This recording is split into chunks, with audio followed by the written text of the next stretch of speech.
All right. Hello, hello, hello. Let me make sure that I'm actually like audible. That'd be important. This is so my new computer is done and it's being packaged for shipment. It should be here. I don't know if it'll make it by Sunday. I kind of doubt it will make it by Sunday, but it is here. It is like almost about to be here. But I didn't set up like an intro screen or all the extra stuff on this computer. So I just kind of like sat here. Let me know if the game is too loud, if you can't hear me very well. But let's go ahead and get into it. So says I. Raka Night 4.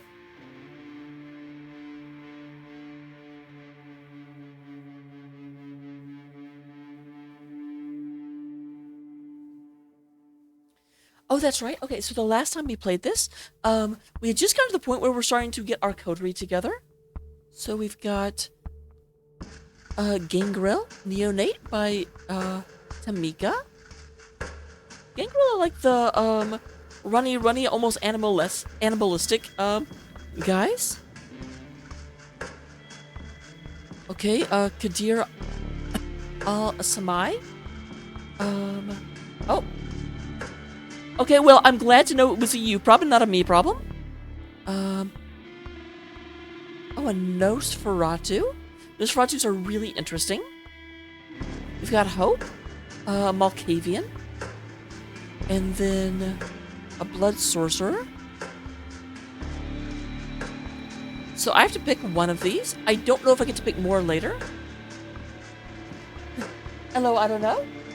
I'm sorry you felt excluded up until now. I didn't mean to. It was not my intent. I'm just a Raka whose intentions are good. Yeah, that's... I actually am thinking, because I don't know if I get all of them. If I had to rank them, I would probably say Malkavian, and then Nosferatu, and then either Gangrel or, and then Gangrel, and fine. Like, the one thing that this dude has going for him is the fact that he is, like, he looks like John Wick a little bit, a tiny bit.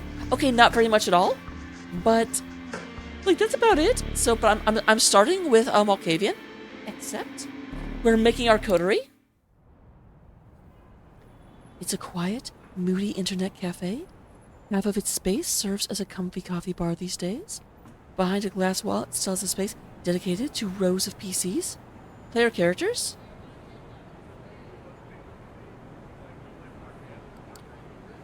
On the street, you notice tired adults in casual clothes tapping away absent-mindedly at some bored kids wasting late hours on colorful online games. Well, I mean, this is just someone that's in my coterie. I don't know how much control I get. I don't know if it's gonna be like an RPG and I add them to my party and I like get to control their actions and I scroll down and select magic. Sophie's intel's believe is where Hope has set up her haven. One of the waiters standing outside of the burning building. Okay, building, not burning. A little bit different.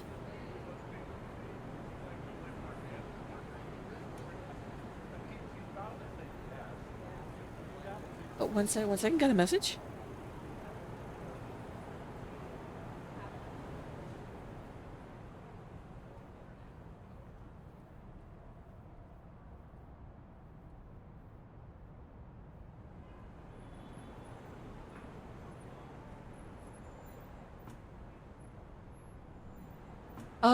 Okay, Giselle, that is an interesting question. Were you not here the first time?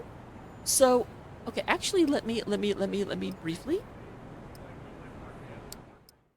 Let me show you how this game is set up, because it's bullshit. So, if you go into a new game, obviously I'm going to select a different slot. So, you have to play one of these three players. This is the Bruja boy. He looks like a skater boy. I said, see you later, boy. He wasn't good enough for me. This is the Ventru girl. And then this was the Torador. Here's the problem. There's not like there's not gender swap versions of these characters. So I have to play the girl. I'm sorry. So I went for Ventru, even though Ventru is like the most boring. Like, I would much rather be any of these two clan-wise. But that's Raka. Like, of the three, that is clearly Raka. So, slow answer is Ventru.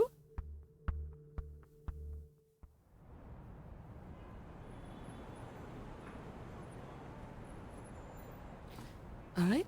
One of the waiters standing outside the building, gazing at the sky with a smartphone in one hand and a vape pen in the other. Third favorite of those three options, or I don't know what is he like holding his phone up? Oh, gotcha. I mean, oh, this Venture lady is really just like trying to climb to the top. You approach the man and tell him.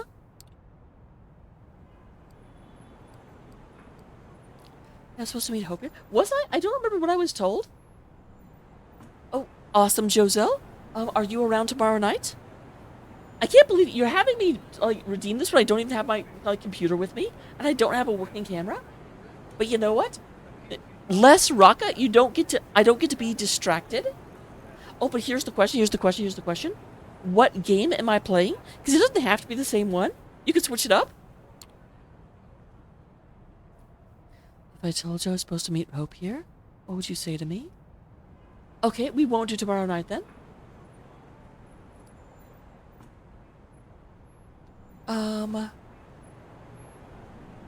I could also do it next Wednesday or Thursday, because NGS has ended its official season.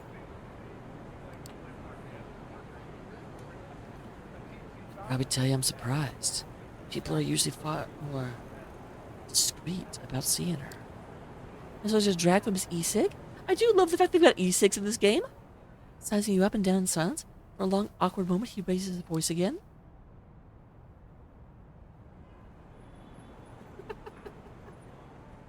Aww. Get this way. Well, that was fast. Alright. We'll do it as soon as you can give me a date that works for me. You don't get to dictate a date. I know whenever you go on dates, your dick is very important, but that's not how this works here. I gotta make it like very clear. Thursday, all right. Next Thursday. We can probably do 8 p.m. 7 or 9 would also work.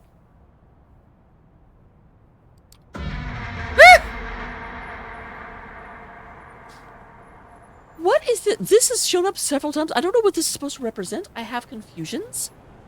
When you make your way through the space with computers, one of the first locations are spreadsheets, emails, Facebook profiles, or games of Fortnite. Who goes to an internet cafe to do? Are they playing EVE Online, or or do people just go here in order to work after they get kicked out of the office? My time. I do know what time zone you're in, but I'm not going to think to correct that. So I guess 6, 7, or 8 for you.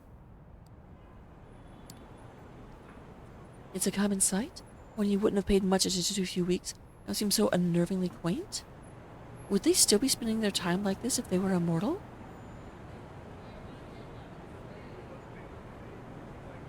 I feel like if I was immortal, I would play even more games. Like, what else would I do with my time? I mean, obviously, the fact that I have to feed regularly or I go crazy and just like eating people does definitely make a difference. But if I was just, generally immortal, I would faff around. I'm an introvert, and I'd become more introverted. I'd be one of those people that, like, live in this abandoned area that has, like, untold taps of knowledge but hates people. Waiter unlocks an unassuming door at the end of the room and lets you inside. You swiftly make your way through a labyrinth of sterile gray corridors, taking confusing twists and turns. Yeah, except for the ugly part. And you'd better not, Joselle? Feels like you're traveling into a different world, crossing one invisible portal after another. I like a little display case of things she's collected. Eventually, it's your destination, and motions, and you enter a dark room, the lone source of pale light, computer screen. It does make sense that the NOS is going to, is it NOS or NOS? That the NOS is going to be in like a hacker's den. Begging you to come closer. You hear the door shutting behind you, and a sharp chuckle looking behind it. Is this the place? NOS. You realize I'm going to do that from now on? I'm going to be like, Nosferatu? Nosferatu. I'm having too much fun. I apologize. Except not really, because you know what? I like having fun. The monitor displays a modern chat.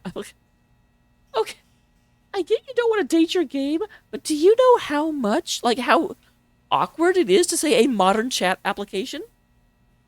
Like, here's the thing, you say that, and I'm thinking of Chatterbait. First, just blank on the user nickname entry field. Obviously, supposed to input your handle. If consideration, you type in. Something goofy for sure. I wish it was actually options. Advanced abilities going haywire. This place has a barely noticeable sleazy aura. Might as well go along with it. Input. That is not goofy. That is not witty. That is just sad.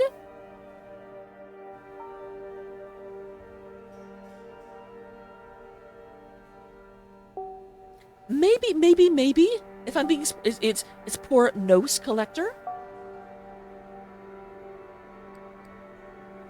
Juice, we don't talk about that on Twitch.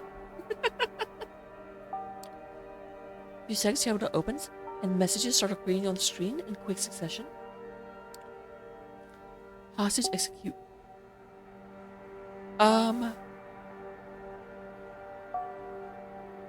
Stop?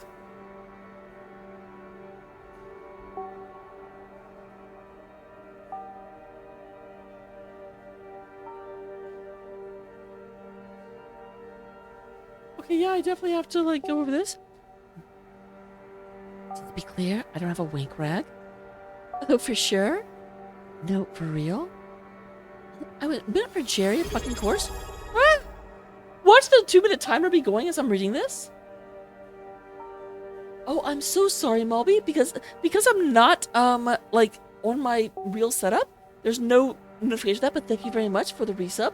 15 months in a row is a long time to put up with my shit, so I appreciate you. You also came by for the secret stream that will not be repeated. Not much longer. Yeah, Jerry's the chat MVP. I mean, I've admitted far worse things on here. I'm so horny. I'm not sure why I have to lie about this one.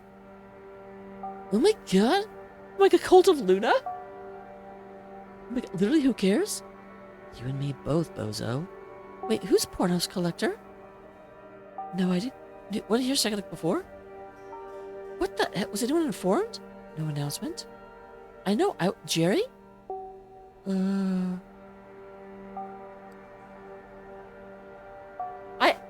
I absolutely did not say ChatGPT. Fuck ChatGPT. Fuck AI in general.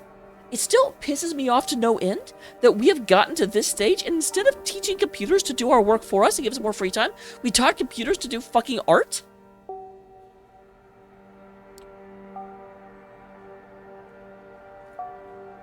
Jack goes silent, seeming waiting for you to say something before proceeding. Supposed to be a close-knit group. Better say something before they kick you out. I'm not fucking saying that. Yeah, I got here by asking about Hope, so I'm looking for Hope. Oh my god, I hate that. Poor nose collector. Looking for Hope. Is she here?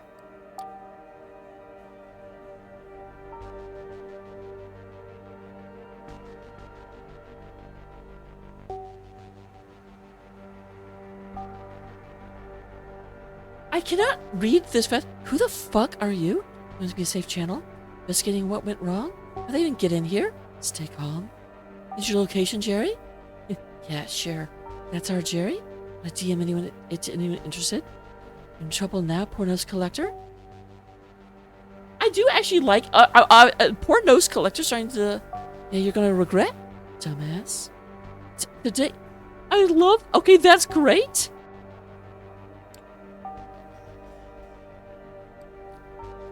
Okay, I can't use presents on people who aren't in the area.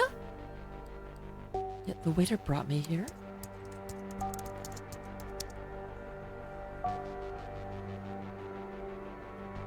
Calm down. Fuck off.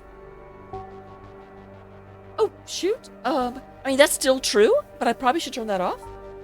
1 second.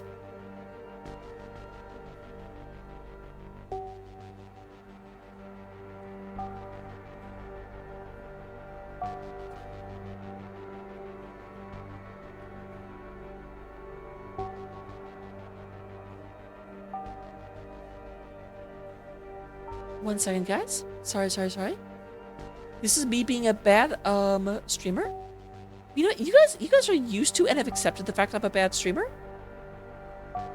And I appreciate it.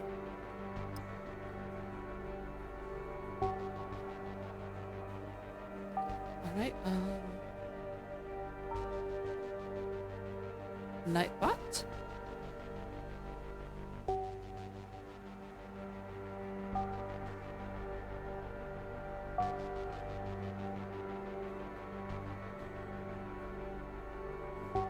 Oh, that's surprising and sad. Sorry, second. Where the hell's my desktop? Why don't I have a desktop button?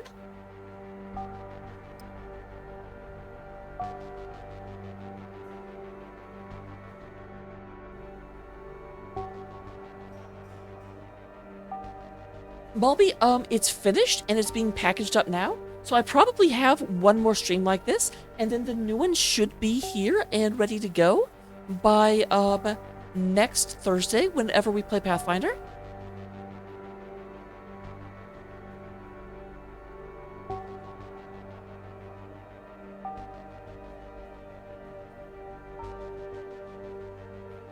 Alright, so back to Nightbot.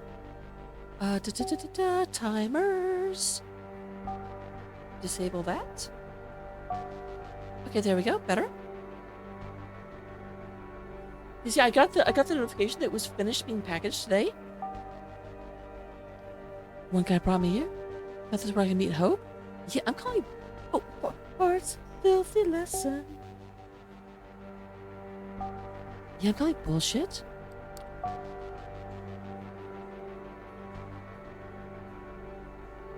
These guys are awfully, like... I have to wonder if these are all Nosferatu. Got the info? You want to die, asshole? You will die? You will die? Die, die. Die, die, die, my darling. Don't you utter a single word. I think my ass have ever seen pornos collector to death. Am I going to kill you right now? Yeah, sorry if I'm about to die. R.I.P. bitch. Queen of the South? In a close slit, right here, right now.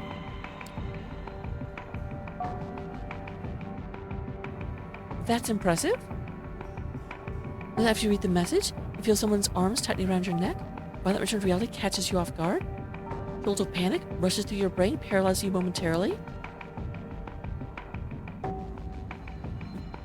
You've come to the wrong chat room, motherfucker.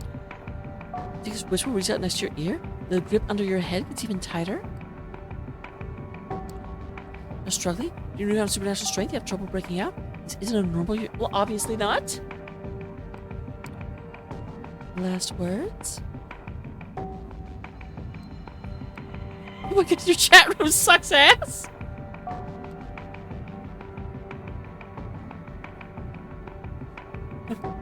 Good luck, I can't die? This is your kindred? I got some bad news for you. Hand holding your chin shifts its position slightly. Don't struggle, or I will break your windpipe. Or my phone, which will end even worse for you. Sounds of a camera shutter and lights flash. Did they just take some selfies with you?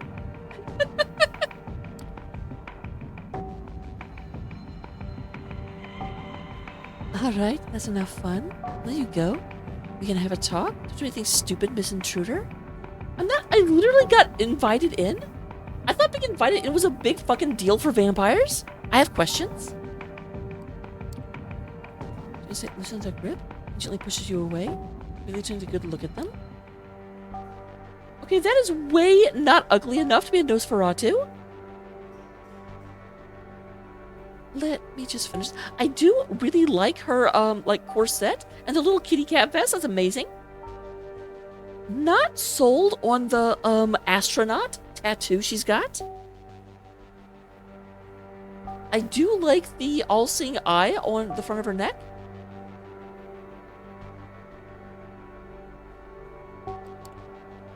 Pale blonde woman in her 20s, with slightly judgmental looks, while rapidly tapping away at her phone screen. First, you notice her outrageous...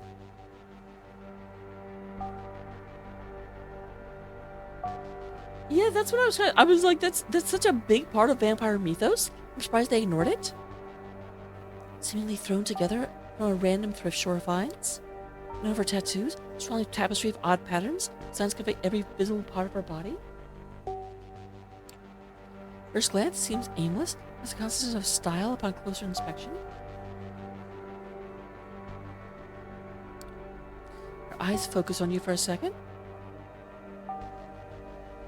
Again, I was literally invited in?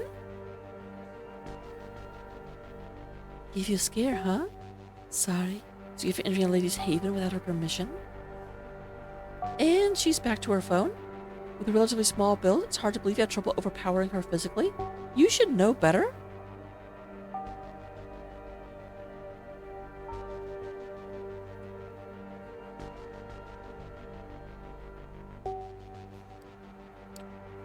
And again, nothing's what it seems when it comes to the undead. Even compared to the vampires you've met so far, comes with an eccentric, curious presence.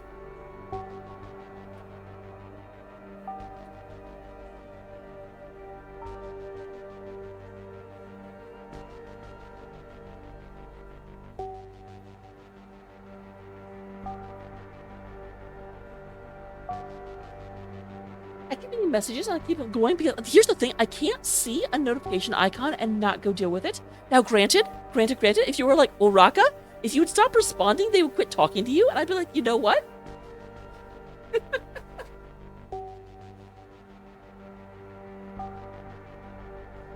She's doing another glance, but you're still cautious of her. Lump your tits, girl. Don't pull anything like this anymore. It was just, feel stupid saying it out loud? A vibe check? I mean, if you want to check my vibes, you can come back to my place. I have several.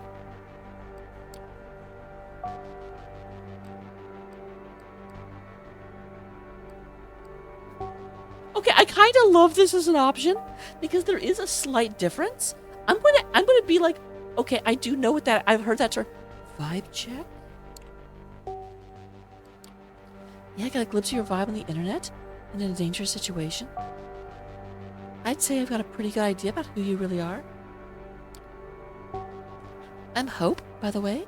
If you're here, you probably heard of me when I skipped the pleasantries. But come to think of it, I might have skipped too many of those.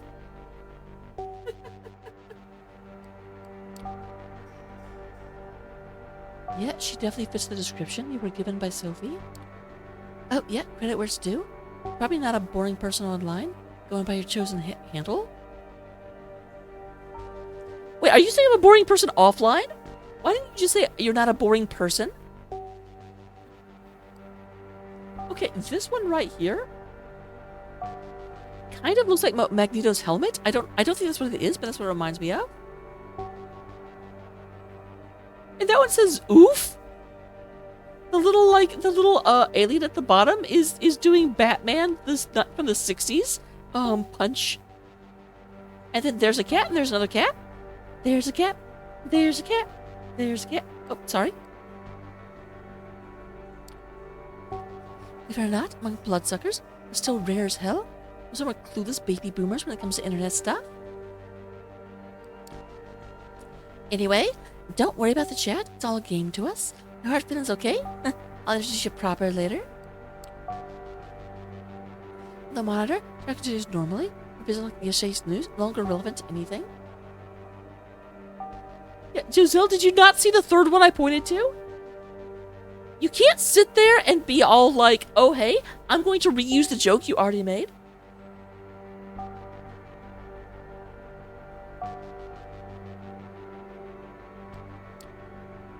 But look.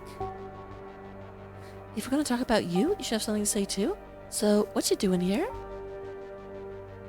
About time she notes herself, she really loves the sound of her own voice. So, aren't Nosferatu supposed to be like stupid ugly? Because I definitely feel like I remember that.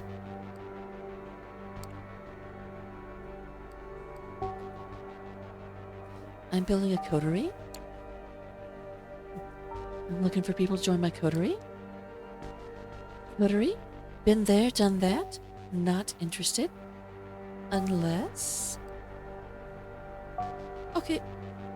Please let the sentence end with cunnilingus. Please let the sentence end with cunnilingus. She takes a closer look at you. Her eyes go wide. Wait. Shit. Are you the new Langley plaything? Of course you are. Second, Langley got her hands on a new servant, starts building a network. Your ambition? Oh my fucking ambitions? Tell me, that could really come in handy when... But Langley, that's a risky game. That kind of ambition attracts far too much attention. Piss off. You're gonna get fucking Kara? She seems to be having a spirited argument with herself. Only parts of it are audible. Just you reveal respectful expressions and body language change a bit between one sentence and the other. Will you make certain it's not just your eyes playing tricks on you? She focuses half her attention back to you. The other half, of course, is still obsessed with her smartphone.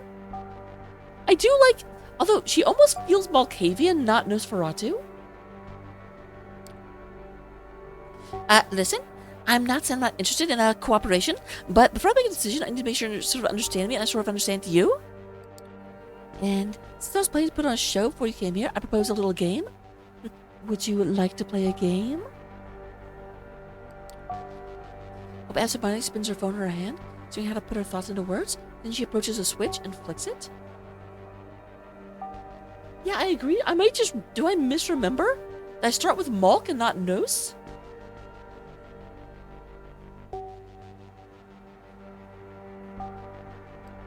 Okay, Malby, are you having a stroke?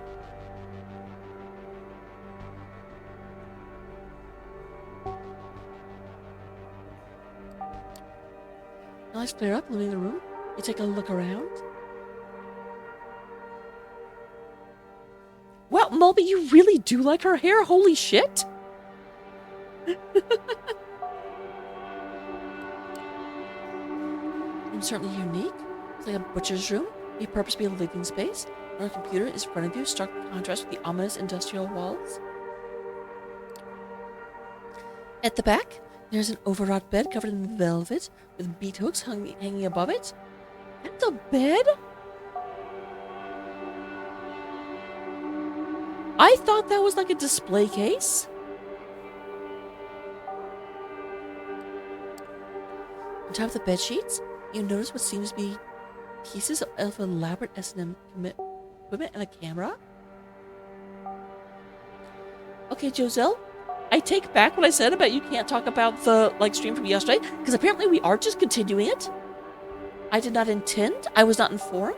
I did not give permission, but that's 1000% what's happening right now. Wait a minute.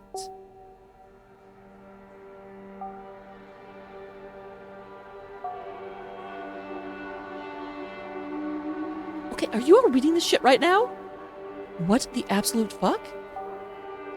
You wanna help? Moderate my cam show? Cam show? Or switch it volunteer? This is definitely not the kind of request, but to hear tonight, she notices your confusion. Yeah, am I allowed to show this on Twitch? Take it or leave it, toots. It's been Kindred. I'm gonna become my partner in crime. Should we get a handle yourself while watching my back in an everyday environment? She's serious? Show starts in 10 minutes? Do yourself better than this? Walk out the door right now?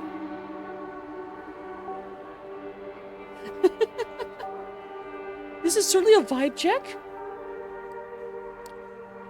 Won't hold a grudge? I've got better things to do. Move it. She looks at something displayed on her phone, cracks a brief grin, then reply typed down with absurd speed. Tap, tap, tap, tap, tap. 9 minutes. It's now or never. Show moderator. Risk of violating the masquerade. Hi. Content warnings. Oh, yes. How would moderating her cam show have a high risk of violating the masquerade?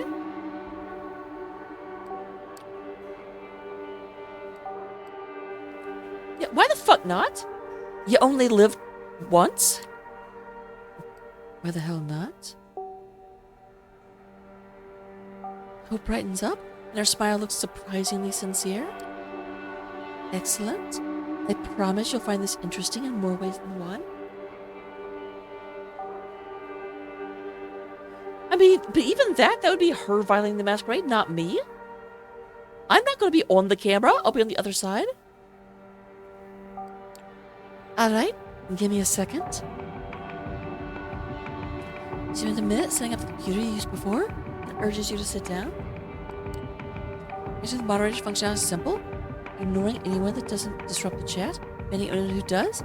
Kicking anyone who's causing minor trouble. 5 minutes later, she's already online. Sitting on her bed in a provocative pose. It's a sex show, isn't it? Her voice, previously hushed, rings out with full force. How you doing tonight, hopefuls? You peek at the chat.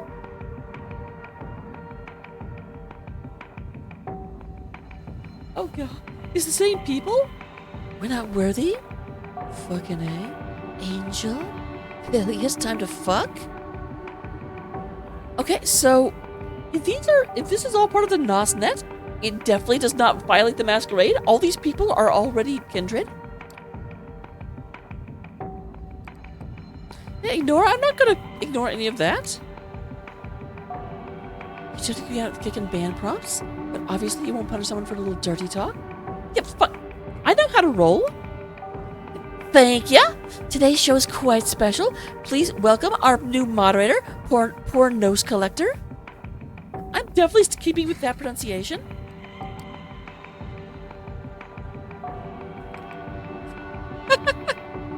Laughing my ass off. Oh? Don Diego wasn't here. Okay, I love that little bit of realism. Sorry for sentencing you to death earlier. This community seems a little more welcoming this time. Looks like this place has established a hazing ritual. Or maybe they and Hope come up with one specifically for you. Who knows? Stay silent. You pop riffing on you and focus entirely on the start of the show. Alright, let's start this with a bang, shall we? It begins. Queen! When the strip show starts, raise your heads, curious what kind of performance she's going to go for. First, she opens her mouth and reveals her retractable fangs in front of the camera. Beth, the only treated to the side of her wholly human set of teeth, turning into a monster's maw, which is both revolting and fascinating. Gives her left wrist for everyone to see, and then bites. The fangs immediately turn her arm to a horrifying, gory mess. It's unclear she used them to slash or bite, but one thing's for sure, no ordinary human could cause such damage. Ordinary human suffered such a wound, but a geyser of blood to appear? It doesn't. Hope's technically a corpse, so it's impossible. There's a monstrous smile. Starts smearing VtM all over her hand as the impact of the violent image, and she starts drinking it up. There's a point to make the sight as gruesome as possible, looking like a hyena feasting on a corpse. How does her behavior with her look of an Instagram model is stunning.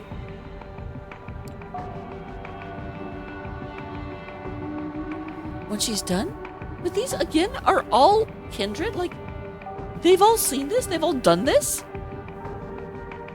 She starts revealing her wrist to the camera for the last time, making theatrical gestures with the right hand as the wound begins to mend. Shortly thereafter, the wound is gone. It's like a magician's trick. Her left hand looks like nothing bad ever happened to it. Here's an appetizer. First blood to kick off the show. Wondering what the hell's going on? As glimpse of a revealed face and turns in your direction. How's that for an opening?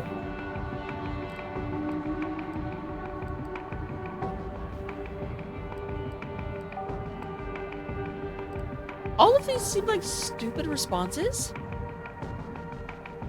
This isn't a sex show. I am so disappointed. Sex? What? Anyone getting naked in front of you or something? Honey, we just met each other. There's a strip show? Yeah, sorry to disappoint. It's more like a live stream digital art. The erotic subtext is there, of course. You get the chat, they're going wild.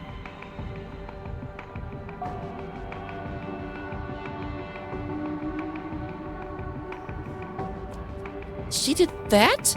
For free? I'd love to lick your wrist clean, my fallen angel. Yes. Any more arousing the beautiful woman on the edge of oblivion? Rose petal damsel at the eye of a violent hurricane? Okay, this guy's a tryhard for sure.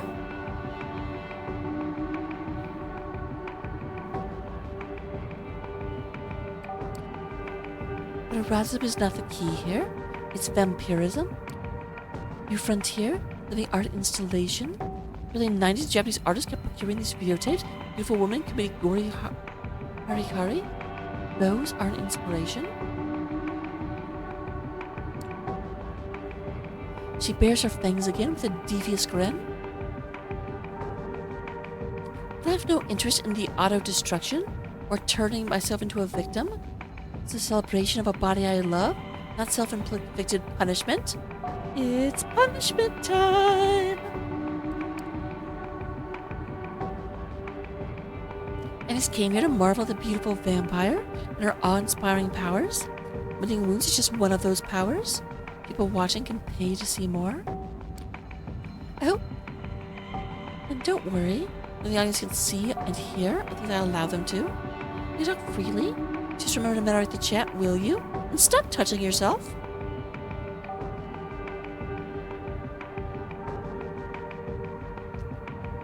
Neighbors can violate the masquerade? A joke? Blatantly breaching in front of anonymous viewers? Still speechless, you turn attention to the stream? Green?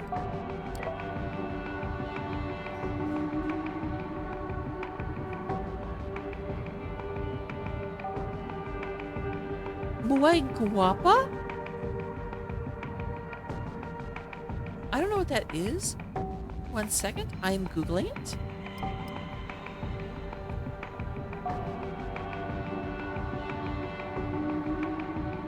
Okay, that means very handsome. I'm going to just sort of assume that I know that because I'm smart. Alright, I'm feeling generous today. Planned your next tattoo yet? I'll pay for the next attraction. Looking like a pink marshmallow covered in raspberry sauce. I'm just letting you know you're based. I know.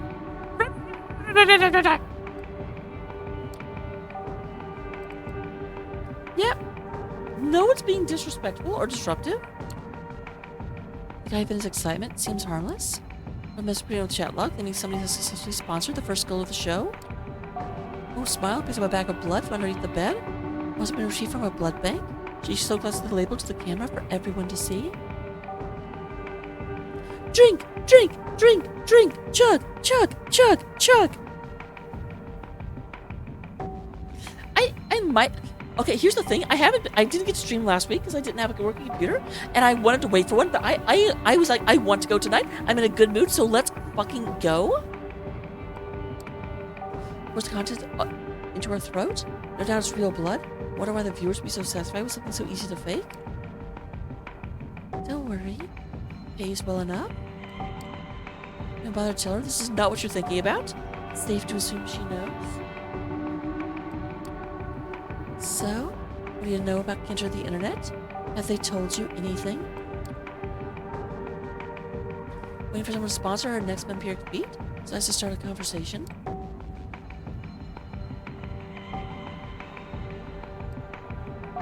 Is there a vampire internet? If you find something that looks like a vampire internet, stay away. See, some of us used to experiment with our own secure networks, try to build our own information hub, social networks, everything.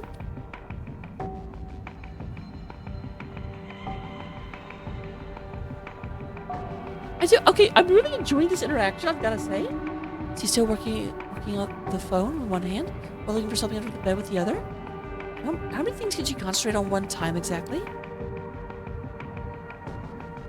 When the NSA got in, elders never really got the hang of proper security practices. Signals they used to smear on their screens didn't exactly work as advertised.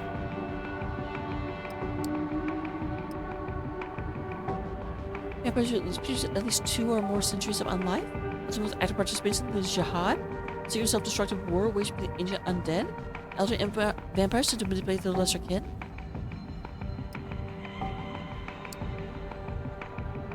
Oh, interesting. I didn't know that was a thing, Malby. And of course, all the other 3-letter intelligence agencies in the world got the intel. And they decided bloodsuckers were the perfect new enemies for post-9/11 times. Second Inquisition came into being. Ever heard of it? Oh yeah, it's often repeated at the SI. It's a collective name among vampires for the recent coordinated efforts of intelligence agencies to combat the kindred as if they were terrorist threats. Few individual agents understand what they're fighting, and inter-agent collaboration, codenamed First Light, is an enormous import on keeping their operations secret and disguised as a normal anti-terrorist action.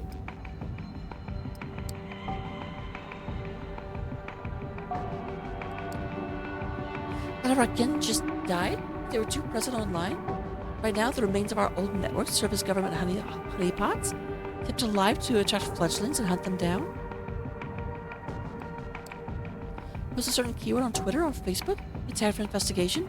If it fits certain patterns, you can tag for investigation. There's a certain thrill in giving an online presence without attracting the attention from the authorities. Yet she has thrills in weird places. She stretches on the bed. Hope you're still monitoring the chat.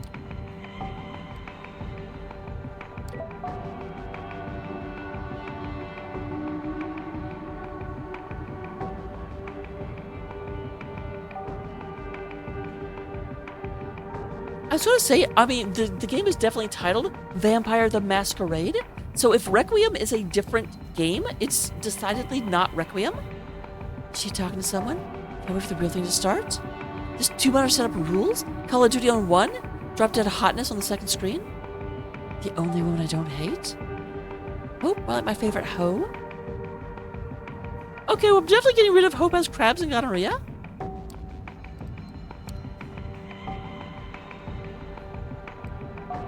And did anyone suggest trouble? Remove them permanently. Good job.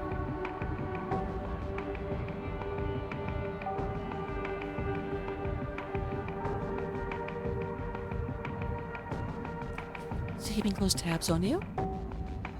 Anyway, yeah. Nosferatu admitted to Camarilla the networks got compromised. Those went batshit insane. And communications became strictly forbidden. There were executions. A lot of people use social media to secretly contact their mortal families, and lovers got offed. And that goes without saying.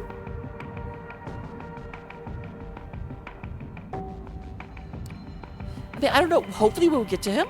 I don't know for sure, because like I said, I don't know if I get to pick one person. Like, Coterie should be at least a couple, but I don't know if a couple is 2 allies, 3 allies. Do I get all 4 of them?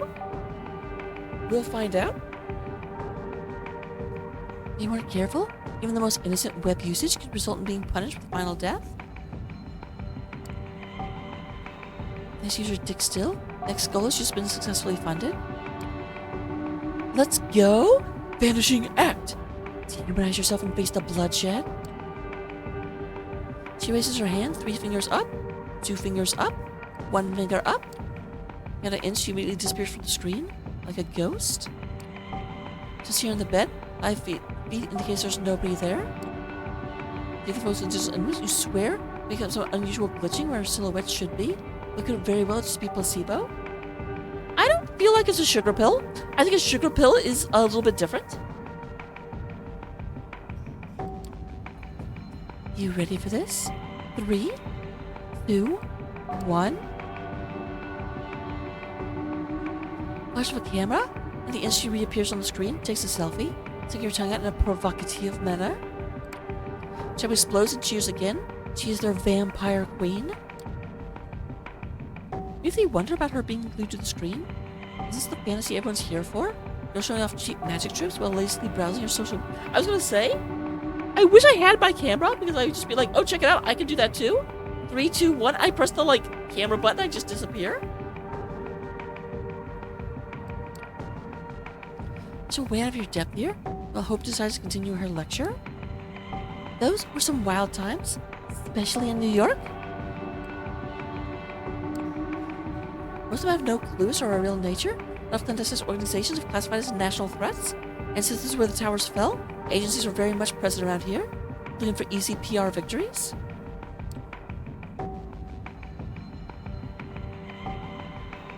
Hello, John. Yeah, we are back for night 2 of Ventru. This is Hope. She is a Nosferatu, I think, although she damn well doesn't look like it. Granted, we have determined this is probably V5, so maybe the Nosferatu have changed in V5. I don't know. Yeah, I'm trying to get her into my coterie. I'm doing that by moderating her chat while she does a vampire stream, which kind of feels like a thing we're not supposed to do. So there's first the revised edition, that Old World of Darkness, which was all in the 90s. There's Chronicles of Darkness, or the New World, or the NWOD. The new lines like Requiem. That's from the early 2000s to present. In like 2008, they made 5th edition. And like a few months ago, Hunter 5th edition.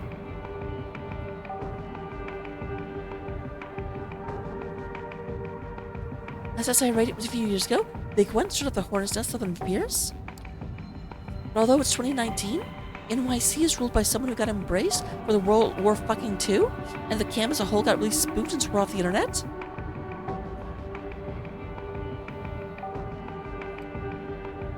Oh.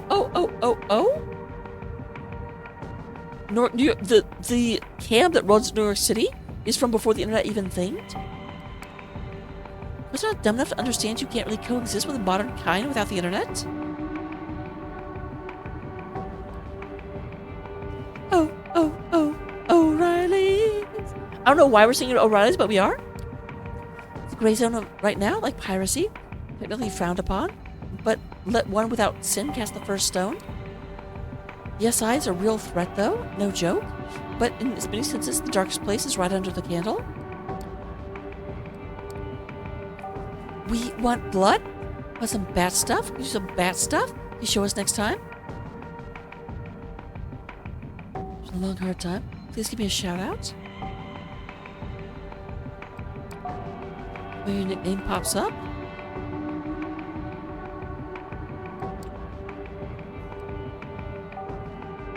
I actually feel like fuck poor nose collector deserves the kick. Yeah, the kick for spamming the chat? Seriously, so fast? What am I not notice? Do you carry it out well? You're surprised to feel I'm being a good moderator. Oh yeah? Fun fact about being a vampire. We can sweat and pee if we just exert ourselves really hard. Some of us can even orgasm. We can even cry, but only tears of blood. Something I always dreamed of doing when I was 14. So romantic. It drives them crazy. Where's the scarlet tear starts running down her face? She goes wild. But exactly the kind of thing they've been waiting for.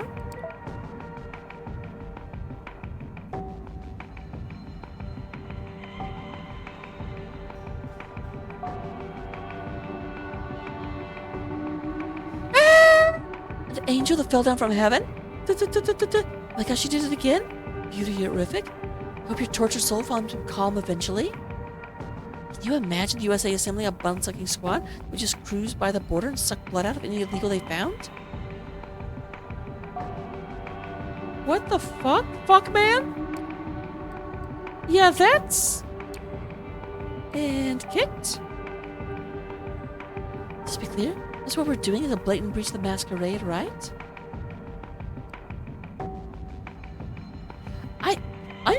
It takes a lot for me to ban someone. I'll be very honest. Like, I am ridiculously forgiving about that. I suppose you to leave or inform someone, but you haven't, have you? Your name's on the stream.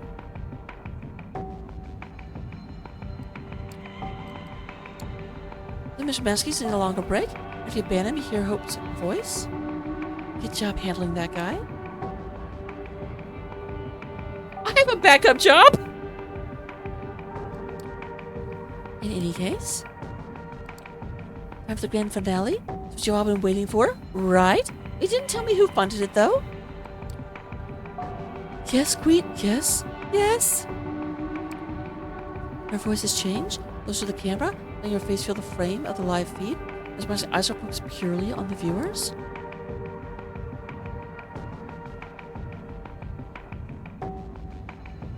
Okay, if the camera was on, you would see me very slowly leaning back from my, You wanted blood?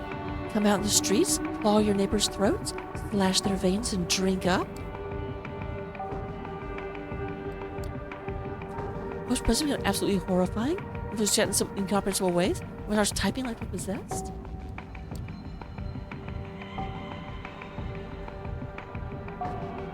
Liberate yourself from the shackles of ordinary mortality. Make them scream. Feel the warmth of their entrails. What the hell is she doing? What have you gotten yourself into? I need a voice better. Transcend your bodies and release the message of hope into the world. She jerks violently for a second and then falls down to the bed like a marionette, just as screen severed. And laughs. When she does, the room goes dark again. All right, that's enough. Instead of continuing, she does something with her phone. Stream ends, and the chat instantly becomes dead quiet. Let me take over.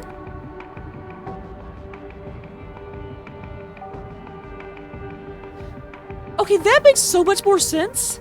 I got tricked into Nosferatu simply because of the, like, computer technology shit. Malkavian makes so much more sense. Thank you, I don't know, I appreciate you. I had a confusion. What the fuck just happened? Guess the show's over, everyone can relax and go home? I was almost ready to come, bros. Hostage? I swear my father's grave, one day I will find you and kick the ever-loving shit out of you. When she delivers, changes her voice, the way she puts her lips together, even the way she moves. Lips for acting this way, only now have you started to figure it out? Wait, does it mean?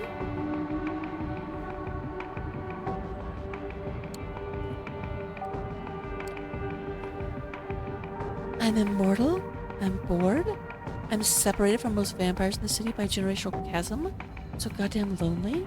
The internet used to be my only friend. Years ago, I started researching tulpas, because of unconscious, all the mumbo jumbo, intersection of psychology and spirituality, and I decided to experiment. The show was fake. A few years later, I was an Instagram fashionista, successful erotic model, and a vital part of pop culture commentariat, a viral shit poster, cryptocurrency expert. All my internet selfies started signal boosting each other, paving the way for new ones. I'm in a one-woman empire, surrounded by legions of psycho fans. Did she just fund herself? The chat was fake?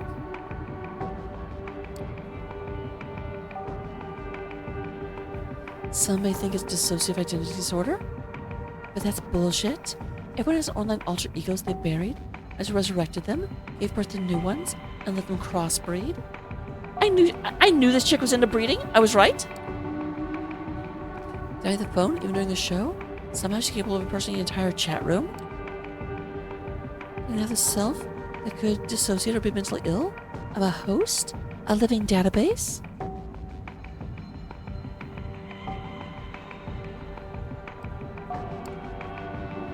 I live because I find it fun to be an information conduit, to process trends and support the ones I deem worthy. There was no fat masquerade violation. She was showing off her skills all along, in a world of pure fiction.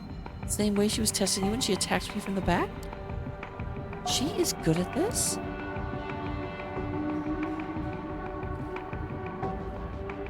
Of course, you can just ignore what I'm saying. So I'm just another deranged milk. Okay, analogy of the self is the only way to survive in the 21st century. Cause I'm a 21st century digital girl. I don't know how to read, but I got a lot of joy. If there was an era that demanded images of beautiful people transcending and humanity inspiring others, it's this one. Although for now, because I'm the masquerade, my audience is quite limited. Speaking of, you want to be the star of my next movie?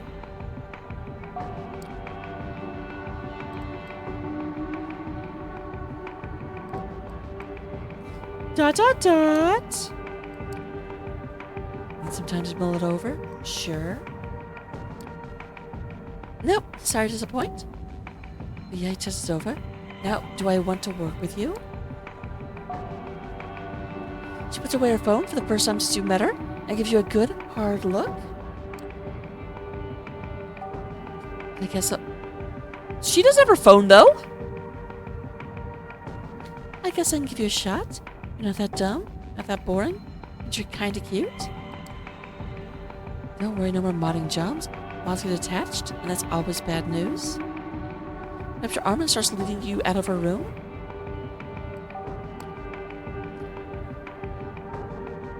I'm not even at the computer. How am I reading this shit? Put you through enough shit. Next time, I'll let you in on the little job I'm doing for the street, and you'll see why Sophie told you to contact me.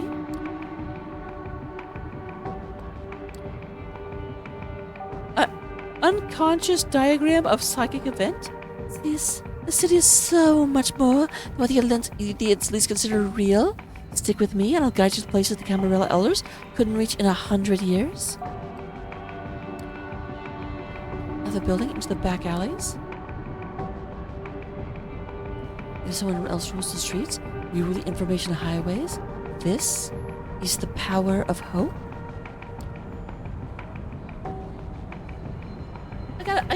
I got an achievement. This is good job, mods. I don't know if you can see it.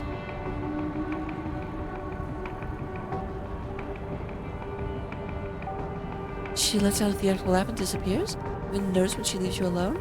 So everything as well as it could have. A new ally and the power of hope.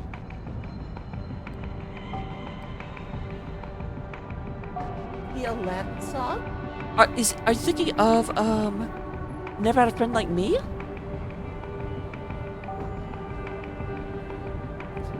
Or what is the other one? The one he sings on the magic carpet? Walk off in the night. Everything around you feels a little less tangible than a few hours ago.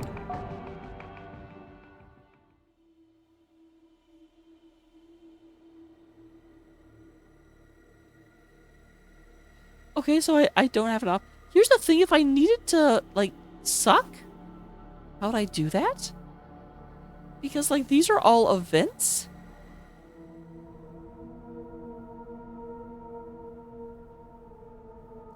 There's something strange by the front door of your haven. Letter's been slipped under the door in a cream-colored, old-fashioned envelope. There's no name, but you know it's meant for you. Opening the letter, it's clear it's been sent by someone incredibly old-fashioned, rich, or a fan of classic stationery. No normal person sends letters like this. Never mind, some of you have gotten a Christmas card from me, and you know I have very unique Christmas cards as well. The note is short and terse, written in elegant, delicate handwriting. You're cordially invited to a rendezvous at the Cathedral of St. John the Divine. You're going to make your acquaintance tomorrow night. For me, closer to God. Note of information. It looks like you have a mysterious invitation for the following night.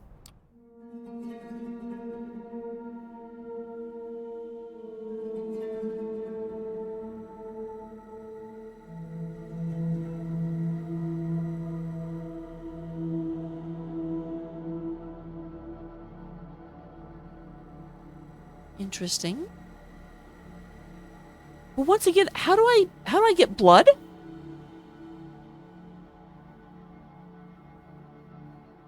So I didn't actually ask you guys your opinion, so I'm going to ask your opinion now. First of all, I don't know what the hell this is. This is not one of the people I was told to meet. Do we continue up Hope until we don't have any more Hope options? Like, I don't know if she's just part of my...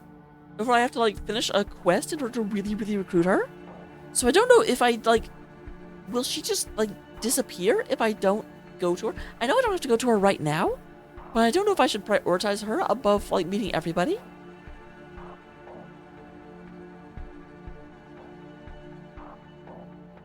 I am going to Google how to get blood, though.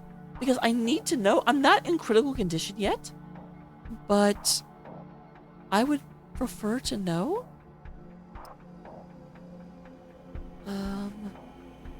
Coteries of New York. Get blood.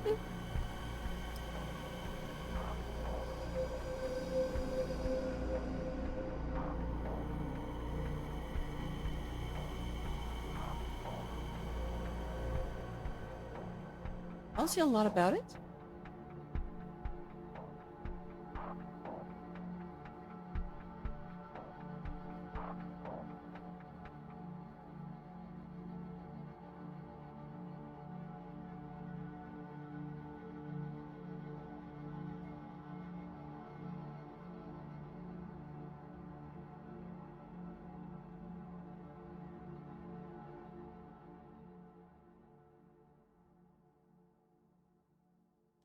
You have not seen anything about it? All right. We have one vote for meeting everyone. Does anyone else want to weigh in?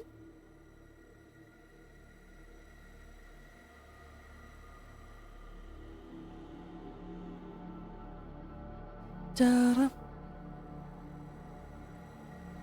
Oh, I can Jeopardy it. Ba-da-da-da, ba-da-da, ba-da-da-da-da, da-da-da-da-da-da-da, da-da-da, bum, ba-dum, bum, bum, bum, bum.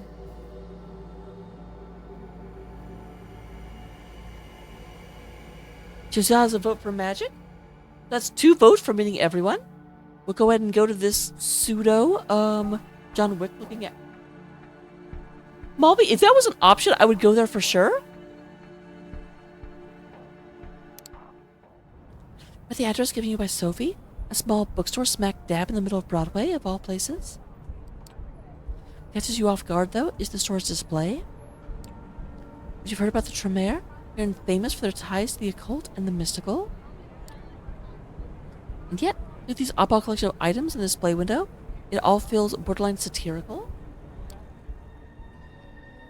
The books here cover everything from... what the hell word is that? Ayurvedic?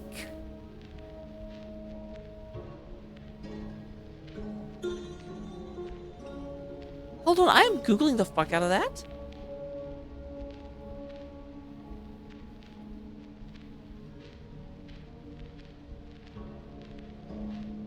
It's a system of traditional medicine native to India.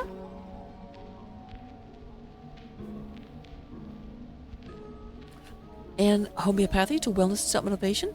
The vaguely amusing juxtapositions don't end there either. There's a copy of Anton LaVey's Satanic Bible, tucked behind a cheap smiling Buddha. Scientific journey on hematology, next to a teen-oriented pamphlet on blood-type personality theory. Number of religious and quasi-religious symbols, lockets, pins, various emblazoned paraphernalia are haphazardly strewn across the display and between the tomes. When you even open the door, you can smell the burning incense and hear the corny Far East tinged music seeping through the crackling speaker mounted above the entrance. Much more quaint than what you expected. Sophie told you about the so-called warlocks. It doesn't look like they have much interest in impressing outsiders. And again, is anything you've learned these past few nights, that appearances can be quite deceiving. Time of night, the shop appears to be closed. Regardless, you ring the bell. Someone shoves you inside. A brief moment later, the latch slides. Doors push open a few inches. A tired-looking blonde in loose clothes appears in the crack. She seems confused, like you woke her up. So a yawn scratches her tattooed neck. Finally, she moves in your general direction. Appears the curves into an awkward spot. I didn't know there was a tattooed hottie over here.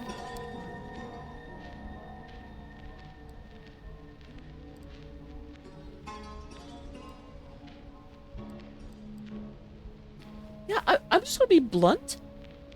Is Agathon in? I'm looking for a guy named Agathon. Is he around? Because you suspicious look over, opens the door, takes a few steps back. Footsteps coming from behind a floral curtain that covers the back door. A bespectacled, smart-looking woman. So many girls?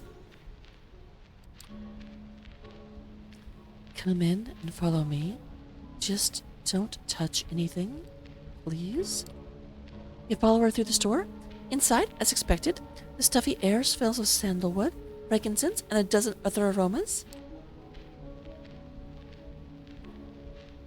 The woman leads you behind the curtain and through the back door to a rickety staircase. 5 steps take you to the second story. You instantly notice a change of decor as a tacky New Age bookstore gives way to something resemble a cross between a library And a workshop? Smell here is strong, but much more layered. You're not sure what to make of that first, but with each whiff it becomes apparent. Blood. The aroma, though subtle at first, soon becomes overpowering. Gives you a moment to adapt and focus.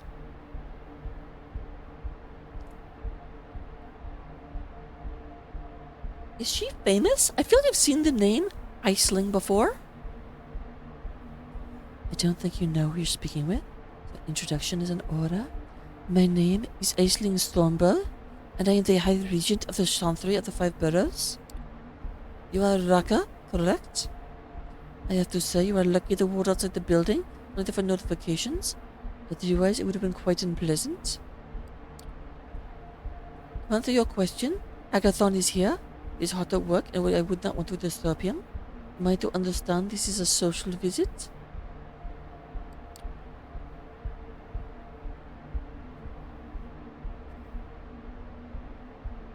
High Regent? That sounds important. High Regent of the Chantry? Like the Dragon Age Chantry? Of the Five Boroughs? It might sound fancy, but that's because there's a well-established tradition behind it. One you'd be wise not to ridicule. Some might take offense. Me, for one. What is it you're here for? Yes, Sophie mentioned Agathon for me. Did she now? Aisling looks you up and down. Her coordinate seems unchanged. You can tell she's judging what you said. That's new. Suddenly a man enters the side room. Doesn't even look at you, lost in his own thoughts. Okay, what kind of voice should he have? Slightly manic, I think. But nicely. I think I know how to find it. As himself as he notices you, his face turns sour. Visitor. Yes, we were just discussing you, in fact. Is that so? Let me introduce myself. My name is Raka. I've been told you might be interested in forming an alliance. A coterie, if you will. If we can discuss them in a game named after them. Coterie? I'm just changing the dialogue altogether. Those of you that have been around any length of time know that I do this. It's a Raka-ism. He seems very confused by the notion. What for? I could assist you in your work.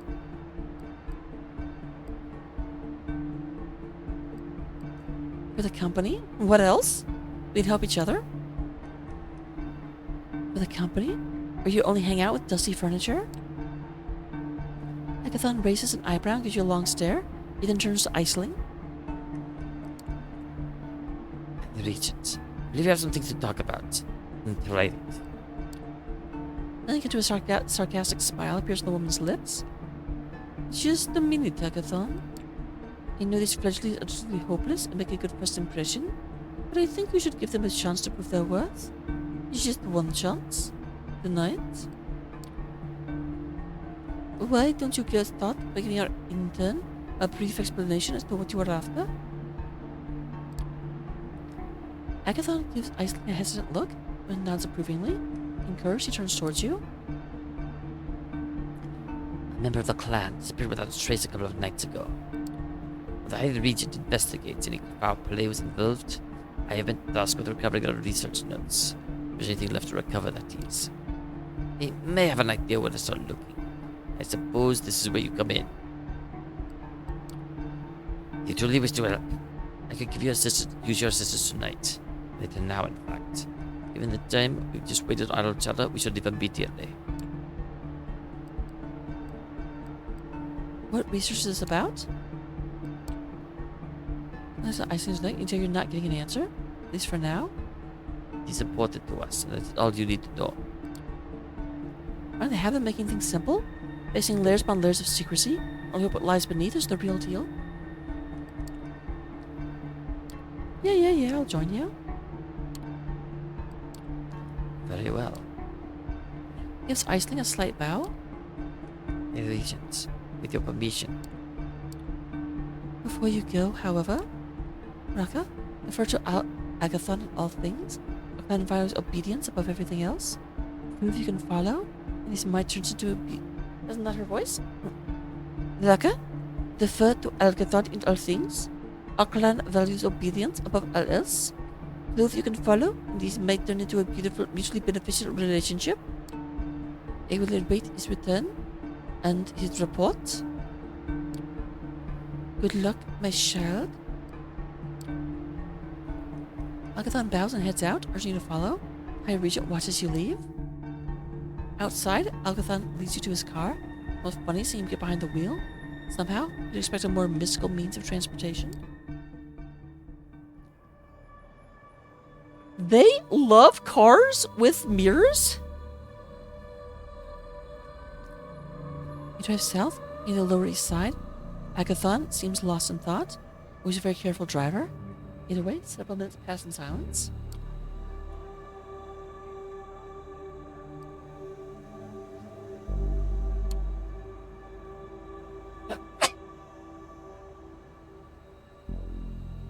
Not disturb his thoughts, and not surprised that it is him who breaks the silence. Let me ask you something. Who I may. There's like a couple hundred kindred in New York. Did you seek me specifically? You sounded... Okay, so, like, honestly, there's a guy in my chat that just told me to pick you. You were, like, my fourth choice, so you know what? Be thankful. Yeah, I know. That's why I always talk about, you know, the things with the mirror, because they always do this. Every car just has you looking straight into the eyes of the driver.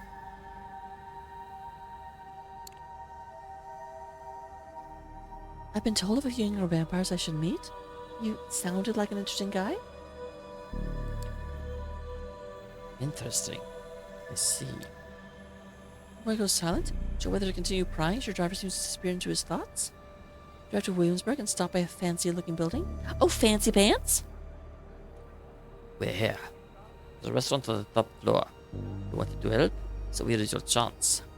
Need you to get inside the VIP lobby.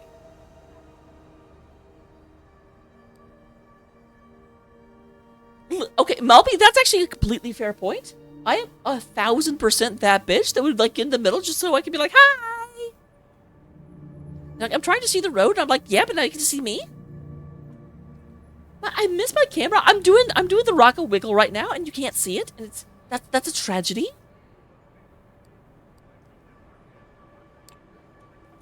There's the place where you were embraced a few nights back. This restaurant is apparently a vampire magnet. That's what in. Got a half an hour of focus and some space. It'll be up to you to keep attention away from the room. Can you do it? Go ahead. I am right behind you. You take the elevator to the restaurant. Door opens, you see there's only a few guests left. One looking staff member approaches you. Good evening. I'm very sorry, but the restaurant is closing for the night. I can make a reservation for next week if you wish.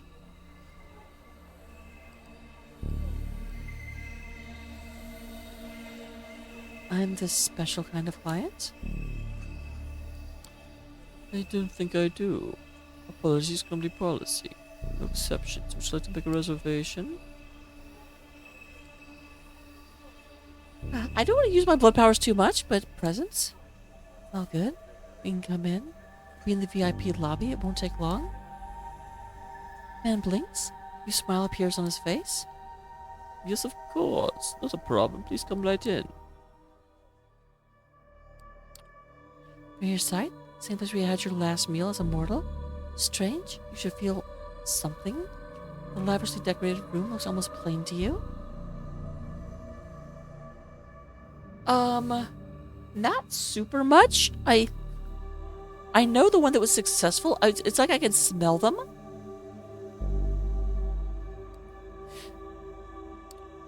Man, look at something akin to admiration. At least that's how you choose to interpret it. Not bad. Not bad at all. Room, unusually cold. Soon discovers why. You go out the window hangs open, and the lock that they've been dissolved as if with acid. Damn it, Juno. Looks like she's gone. Whoever Juno is, looks like she's gone.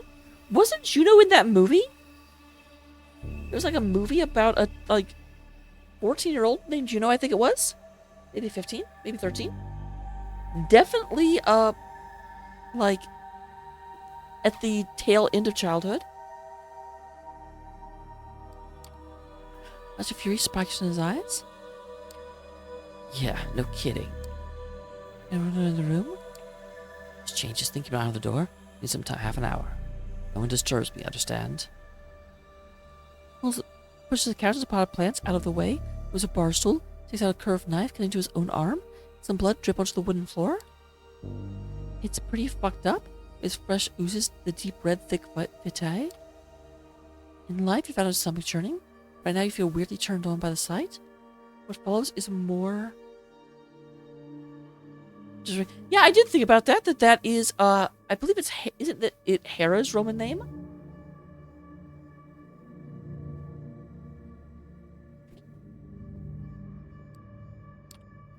With one hand, he sheathes his knife and seals the wound. With the other, he smears the blood around with the muttering some kind of weird chant. It sounds vaguely Latin, but you're pretty sure it isn't.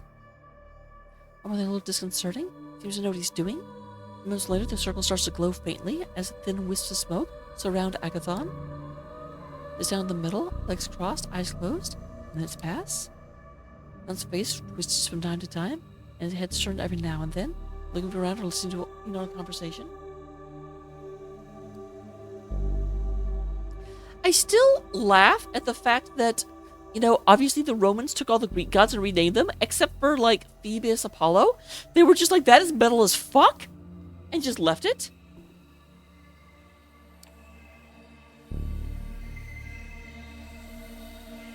Smoke grows thicker, forming a veil around the mage. You expected something more flashy, but it's still a sight to behold. Where the point is, but refrain from asking. Probably best to let Agathon do his thing. 30 minutes, you're left to your own devices. The door opens slightly and the mage leads into the room. And for a second, he just gives you an awkward smile. Anything you need? Okay, well that was very, anticlimactic. Although I guess if I had gotten in without dominating him, that probably would have been a lot more difficile. Away from you to take a closer look at your companion. He retreats obediently. Minutes later, Agathon casually gets off the floor and walks over to the sofa. Puts his hand between his cracks in the upholstery and fishes something out. He then turns to you and nods. Here's a question for you all. Which Greek or Roman myth is your favorite? For me, and this is dumb, but I kind of love the tale of Medusa only because I just love the ridiculousness of the setup. There's these 3 Gorgon sisters that turn people to stone. 2 of them are immortal, but 1 of them could get fucked. How did Medusa get the short end of that straw? Oh, you can be killed. Sorry. And how do we figure out that she was mortal? No one's killed her yet. I don't know how you would make that determination.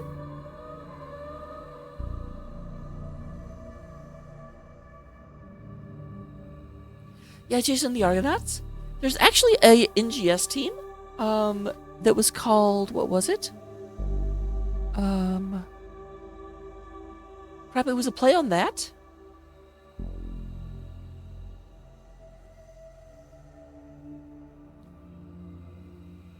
Yeah, Jason and the Argonauts, wasn't that the Iliad?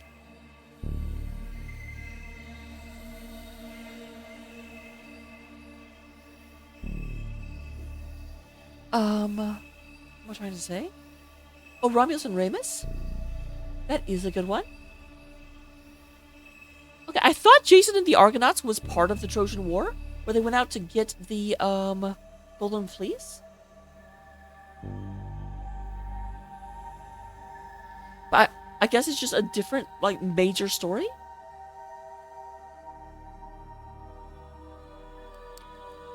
We're done here. Let's go. Okay, for some reason I thought it was related. I don't remember why. I thought they were using the golden fleece in order to make like the golden armor that one of the heroes wore to invade Troy. At the elevator, pushing the manager on the way back. Smart, someone confused smile. But neither him or any of his staff get in your way.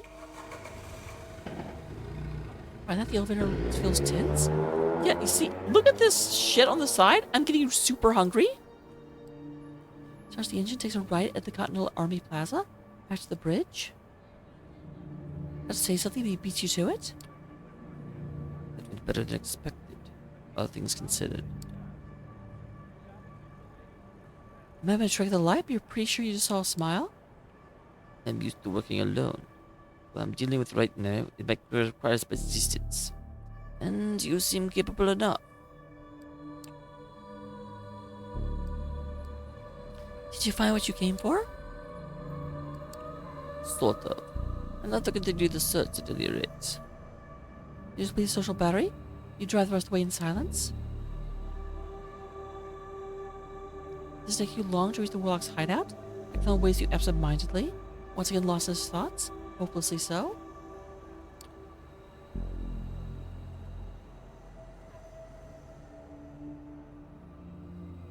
One of those nights? You should probably take him up on his offer.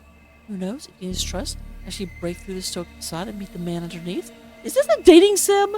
Is this a dating game, actually?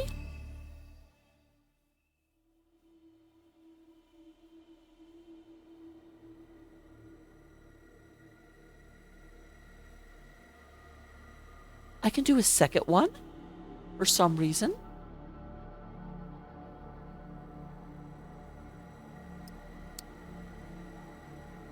I still can't go hunting, though, and that's bothering the shit out of me.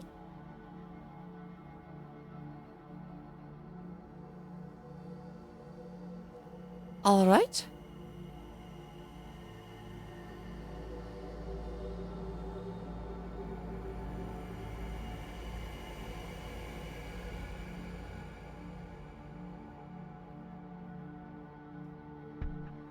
I'm being indecisive.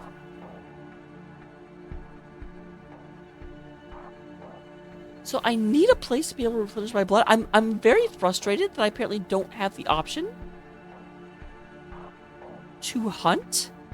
Like, I'm hoping the game will provide for me. So here's what I'm going to do. It's between the Faith and Myth and that. I feel like the two introduction scenarios will not give me the chance to get blood, and I'm concerned about that. So do we want to see more about Faith? Or do we want to see whatever the hell this is that cropped up?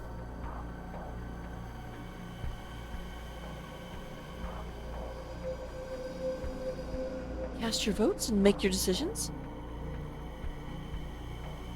I say like I'm going to do a poll, I'm not.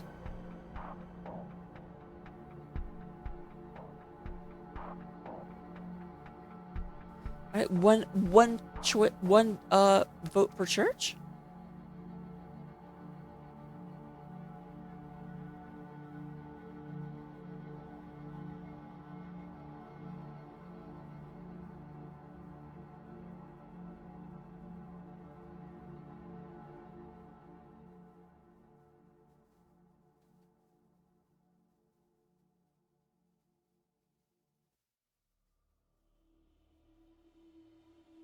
Oh, interesting.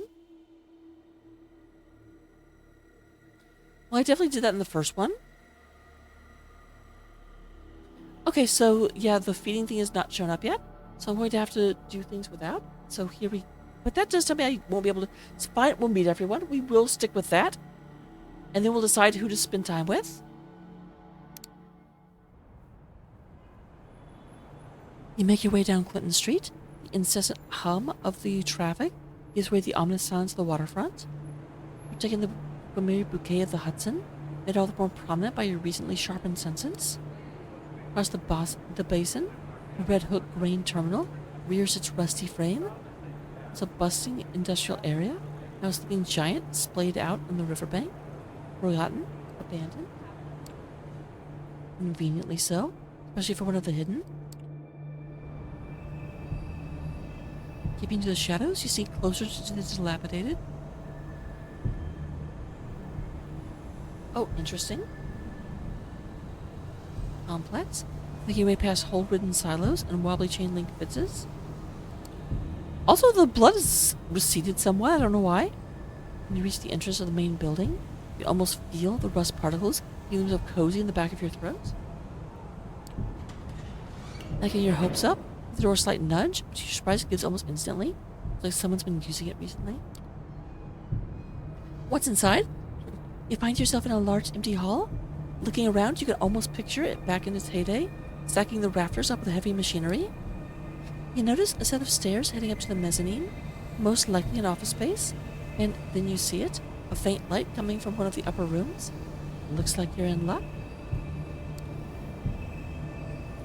Quietly, with a masterfully bated breath, you climb the stairs and approach the dimly lit room.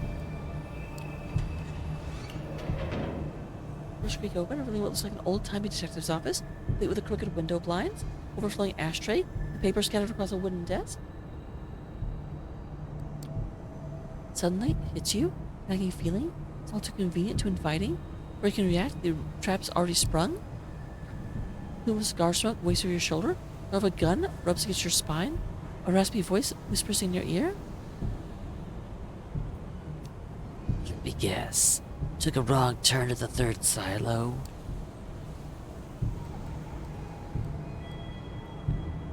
No, I'm always words before violence. I play along, raise your arms slowly, your whispers carefully. Be sure a bullet to the back wouldn't kill you. But it doesn't sound super pleasant either.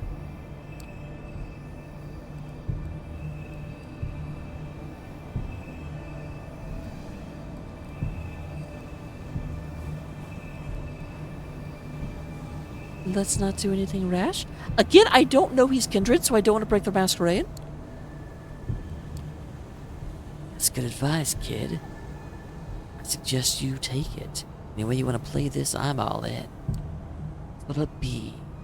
The easy way or the hard way? No, I learned my lesson about punching vampires. I'll go with easy. I'm here to talk after all. Good call. In a bay of light and shadow, the stranger reappears behind his desk. Name is full, for lack of a better word, glory. You can't help but smirk. This is the dreaded Nosferatu. To describe them, you're expecting some grotesque monstrosity. This guy, the clothes, the swagger, hard-boiled detective routine, all comes across like a bad joke. Still in terms of appearance, his lineage is undeniable. I know what lineage means. Oh, I've missed some of this. Oh, okay, that's good to know.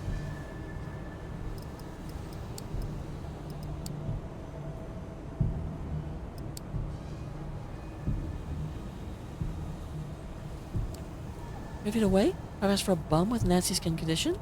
From 5 feet away, something made to be seen from 30 feet away. You have his chair casually, pointing his gun at you.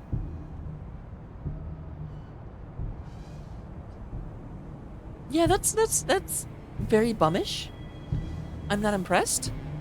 I do like the no on his, like, what is that called? Bum hat? So, what brings you to my humble office? Are you Angelo? That's my name, kid. Friends call me Jen, so you best stick to Angelo for the time being. Just tell me what this is about. Otherwise, I kindly ask you to get the fuck out of my office. And see why Kadar keeps you? Not a name you want to casually toss around, kid. Hey, I get it. You're not some random schmuck who wandered in from the streets. Let's get down to the nitty-gritty. Who I work for is less important. What I'm working on, however. I know. I'm here to help. Hello, Flop. Who's that guy that looks like a flop? It's the Flop. It's the Flop. I would give you a shout out, but I don't have that command working because that's why I don't have a camera on tonight because I'm not allowed to have nice things. But the new computer is on its way. It is on the way.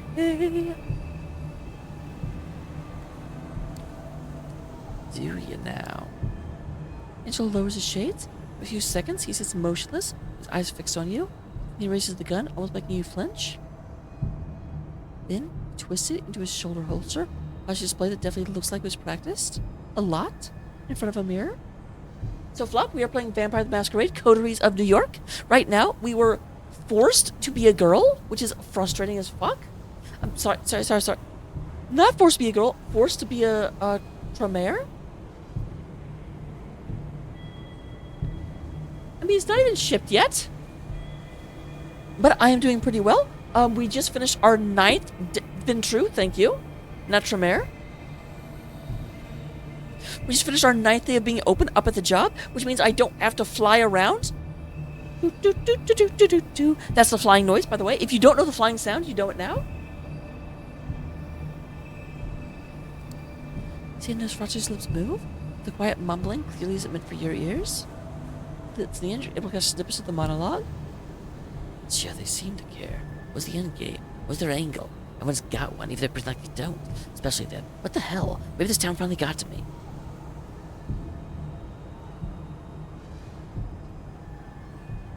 But yeah, I'm getting a flop. My computer kind of died. My streaming computer, I've got it up enough so that if all I do is put it on Twitch, I am able to run it, which is good because otherwise I would be limited to only responding within the time it showed up on my screen. So I can at least look over and see that. But if I try and run anything on it, like a streaming program, it just crashes and burns. It's very, very much dying. But we're getting a new one in. It is coming in probably first part of next week, if I had to take a guess. And I will take all the guesses I can get. Yeah, it's old. That computer I bought back in like 2011, I think. Maybe 2013. I tend to buy a new computer about every 5 years. And the gaming rig I've got right now, it was actually purchased in 2018. So in about 5 years, I'll be replacing it.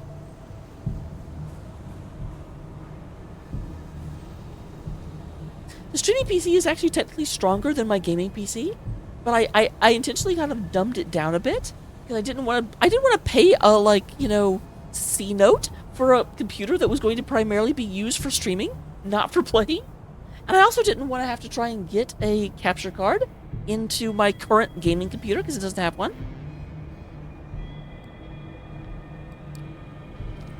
He pauses and takes a fresh cigar between his crooked teeth. Be a good leap of faith just what the doctor ordered. Yeah, definitely offer him a light. That is what you do in cool detective fiction. And I am a long-legged, cool drink of water. Reach in his pocket, flash a lit lighter before his eyes. Or maybe you could use a healthy dose of unhealthy. For a split second, gives you a puzzled look. Over your lighter and puffs the cig as it catches fire. A wry smile comes back to his lips. Okay, first of all, fuck this guy. I like you, kid. You might look like a used car salesman. There's just something about you. Tell you what. Just about to head back to the crime scene. Take a look around, brush my notes. You can tag along if you want to. Use an assistant. I'm going to take notes and make wild assumptions for me to shoot down. Who knows? If you're any good, I might consider making this a long-term arrangement. Yep, sounds good.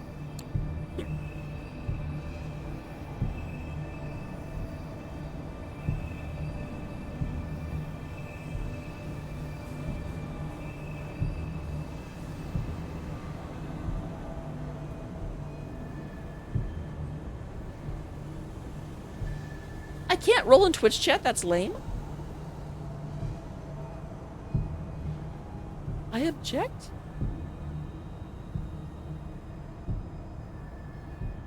Excuse me. 1 second, I'm being a brat.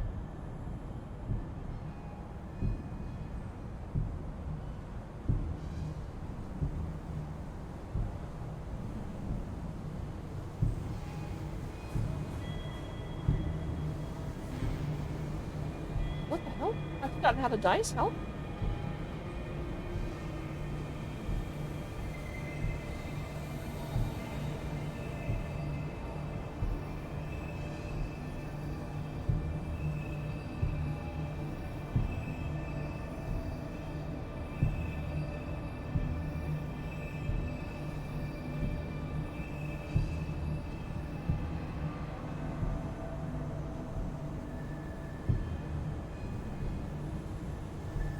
I don't know how to roll.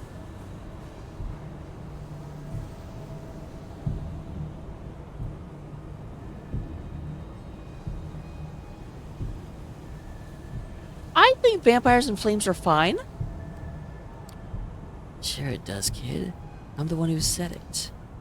Or thing. I mean, it's a disadvantage. Like done some digging on me, but you have barely scratched the surface.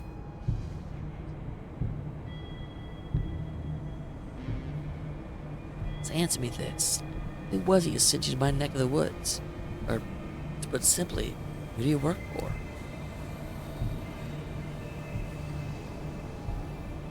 I mean, if I work for anyone, Sophie Langley.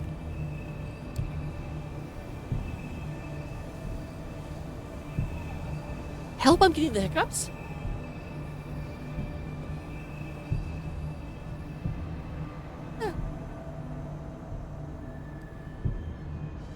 For some reason, she got here. I was far too adapted to look at genuine surprise. Just wonder for a moment. Only getting away to a quick smile. So you're the one, huh? Fledgling the Torador Dame spared. And it makes sense. Well, you should appreciate you throwing her name around. Thanks for being up front.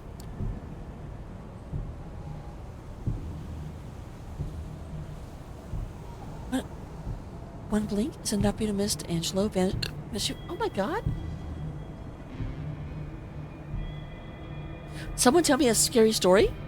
Like, shake me out of this. So you're about to look around. He reappears right next to you. Up close, his smell is even more unnerving. Alright, moonlight's burning. Let's get cracking. Unleash the Kraken.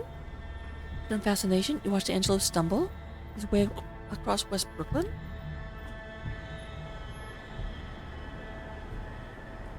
Oddly animated, incessantly scratching his face and neck, stopping every once in a while for a bout of mumbling, almost certainly a sight to behold. Still, thinking you're not okay, and you take particular note of the fact he seems to be choosing the darker, disfigured streets, so there's definitely a method to his madness. Oh my god. Guys, I will be right back. I need to get some water. Like, try and get this under control. I can't just keep hiccuping the entire night.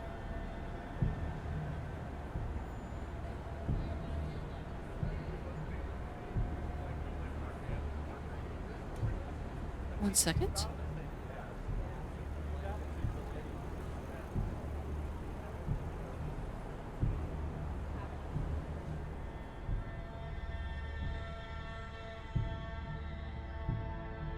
So, let me give you a little bit of a background of unnerving metal. I just really like the song, and hopefully you will too. No, it's not your usual, but cereal's tasty. I didn't think there'd be an ad, but there was.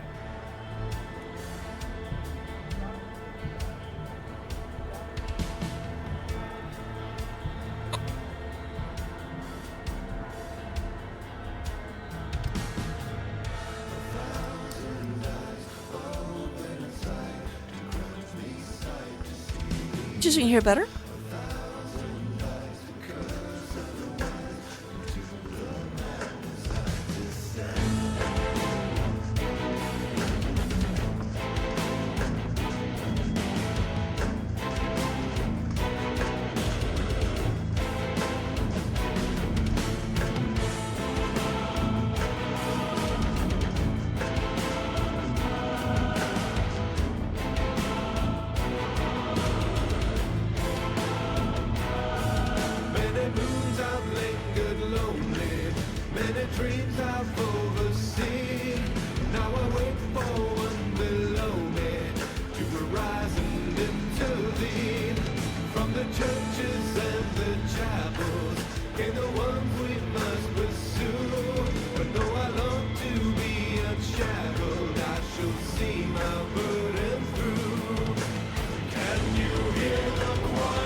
institutions, creeds, looking just behind the corners of our own reality. Can you hear the choir sing? Voices fill the spires. Hymns of one still echoing. Prayers on the lips of liars. 1,000 eyes open inside. You grant me sight to see the end. 1,000 eyes, the curse of the wise. To the madness I descend. 1,000 eyes open inside. You grant me sight to see the end. The more I behold, the further I fold. To the madness I descend.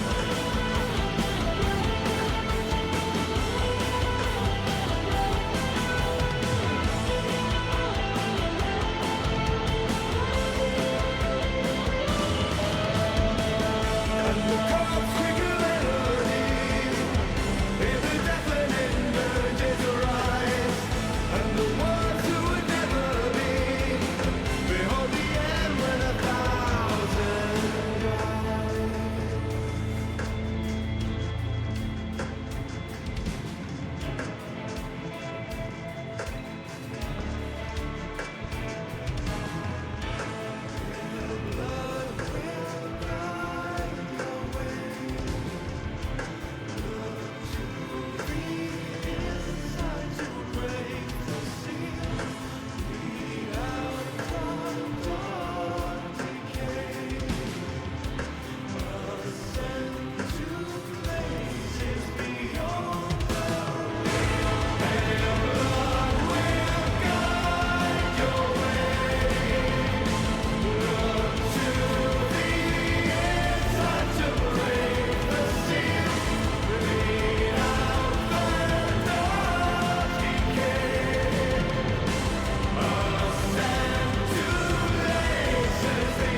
All right, and I am back. I already feel better.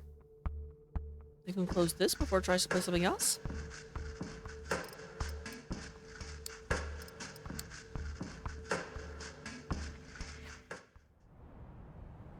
I like that song a lot. And the cows creep up.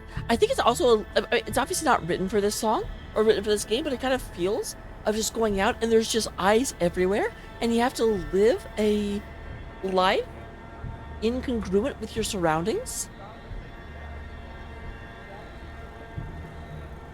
Still, seems to be getting around okay. But you know the fact he seems to be choosing. Okay, yeah, we already said that. Eventually, your leprous guide, the sudden turn off of Van Brunt Street to a particularly dingy alley. Torn pieces of yellow police tape are dead giveaway. This has to be the place. Well, here we are. It's time to earn your stripes. This is where they found him. Trained. You know, it's actually funny. I never realized, and I don't even know if this is true, it just makes sense. That whole "it's time to earn your stripes" thing is a military reference because you get like different bars per rank. Maybe a police reference too. That's where they found him. Drained dry, not a drop of blood. Ray asked, no, I didn't see the body. I don't know if there were bite marks. So, what can you tell me? I went to examine the crime scene. The chalk outlined the pavement. The man was killed recently. Doesn't need to be a trace of blood or viscera. You know, this description clue isn't that fast or that thorough. Look it up. He knows the large spray painted sign. It reads "The Blood Speaks" with big crooked letters.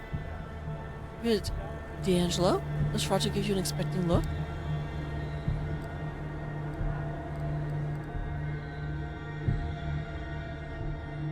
I mean, we know why there's no blood because it was drained, but the graffiti looks like a clue. Why the spray painted sign? No, that looks like a clue.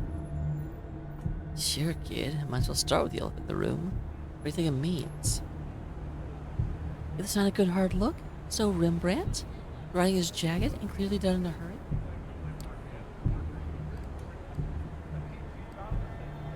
It seems desperate. My thoughts exactly. Someone will get a message across. Too scared to stick around and write the whole damn book. So we get the abridged version. Then, Yep. Oh, my blood is back? there's the blood, or lack thereof. Murder was committed right here and the victim didn't make a sound. We can conclude that. The killer is either kindred or meant to make us think they're kindred. Bingo. And kindred could drain a human this quickly, this quietly. If you were to guess, which clan would you say our killer belongs to?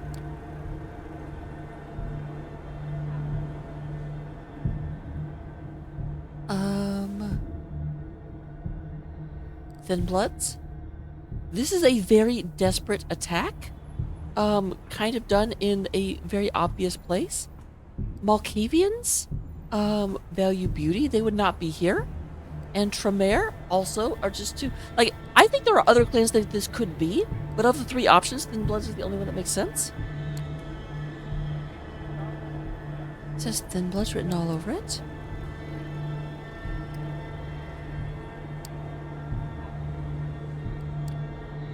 Diego smiles approvingly. In bright neon letters. Holy Fresh Kid would use his powers to lower the victim somewhere out of sight. Certainly wouldn't stick around for the shitty art project.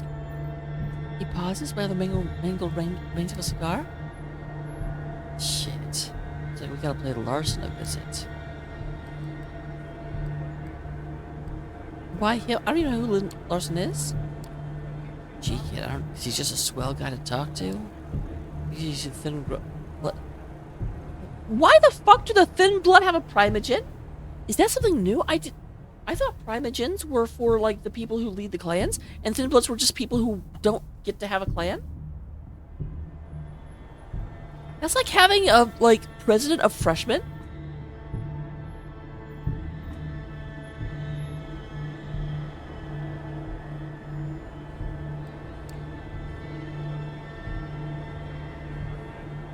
Not sure if he knows who the killer is. They could probably make an educated guess. No, the Rat King is a character from Ninja Turtles.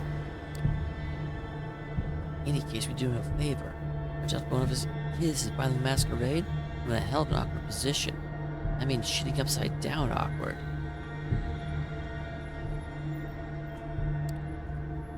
Kind of weakness the other primogen would love to exploit.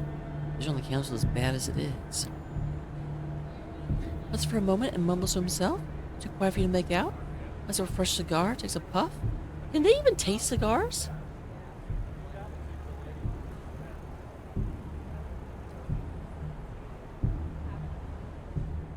This puff of smoke to escape through his spot. It's probably just habits. Alright, let's get this over with. Compare the ugly, industrial ugliness of Red Hook. Startling place is quite the change of scenery. Heavy, gentrified, and pleasantly dull residential area emanates the sort of peaceful apathy which hipsters scoff at and blue-collar workers dream of. All of a sudden, the Nosferatu stops, almost like he was taking a deep breath, sealing himself for things to come. Oh, this is the place. With that, he points to a surprisingly nice-looking two-story house.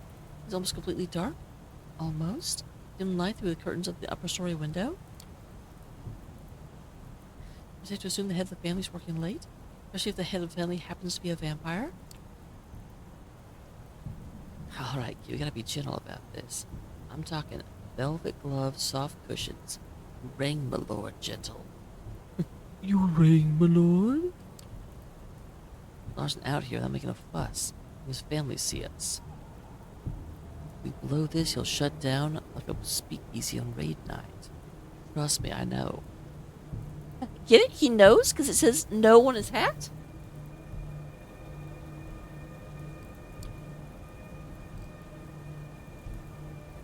Alright, what's the plan?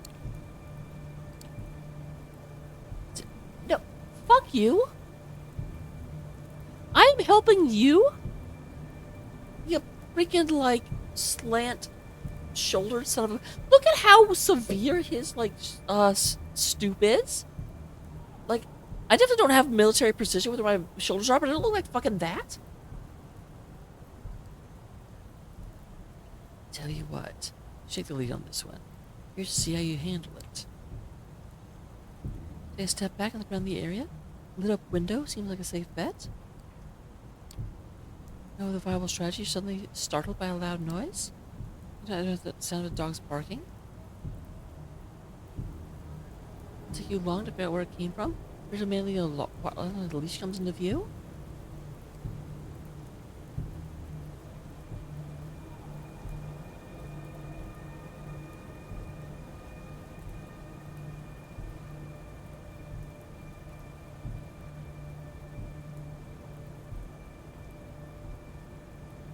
I really kind of want to do this.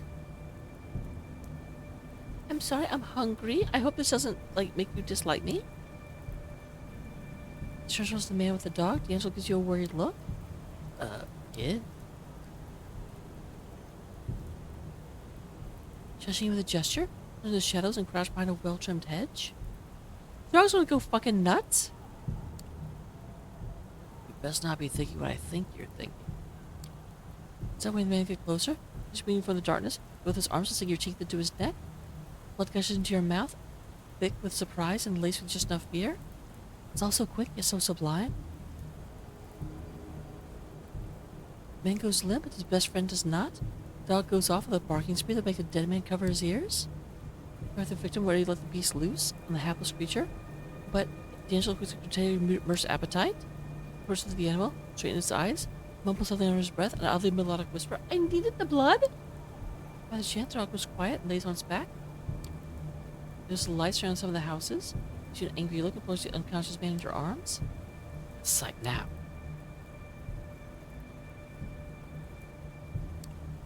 So you have to very unassuming shape of man with a turtleneck approaches D'Angelo. Doesn't seem happy to see him.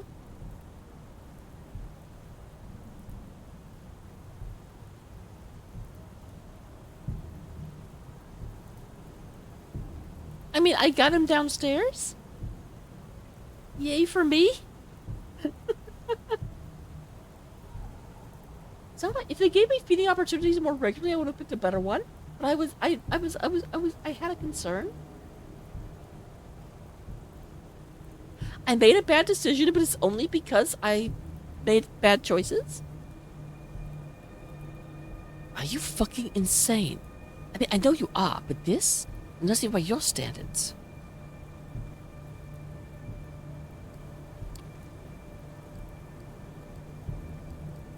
Yeah, don't interfere. Does not know the guy well. No string pull. Yeah, now time to see. What the bother? I know insisting you get a little too enthusiastic. Yo, for fuck's sake, D'Angelo. You wanna go with the you still going with that ludicrous roleplay? Hey, roleplaying is amazing. I want to play D&D again. Where? I have no idea when the fuck I would play it, though. I don't have time in my schedule. You know, lowers the voice ever so slightly. Subtle but telling. Larson's words clearly got to him. Listen, you know me well enough. I had to come. I wouldn't have come if it wasn't important. Larson closes his eye and takes a long, deep breath.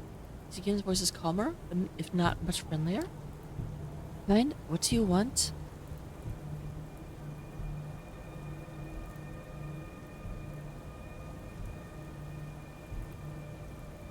Joselle, if you didn't keep murdering me with bullshit.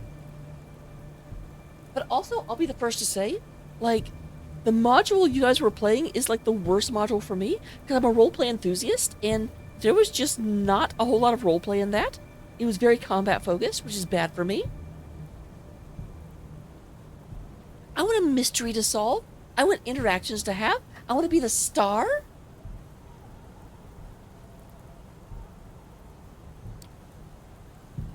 It's about the... And also, I'm not the one that stopped playing.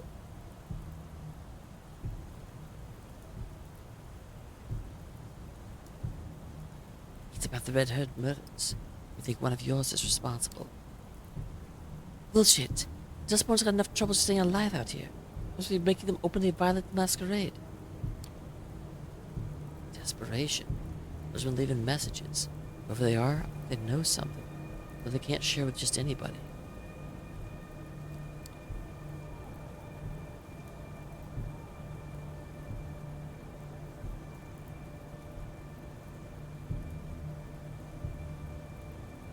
I know it seems far-fetched. It's the only way this puzzle fits together.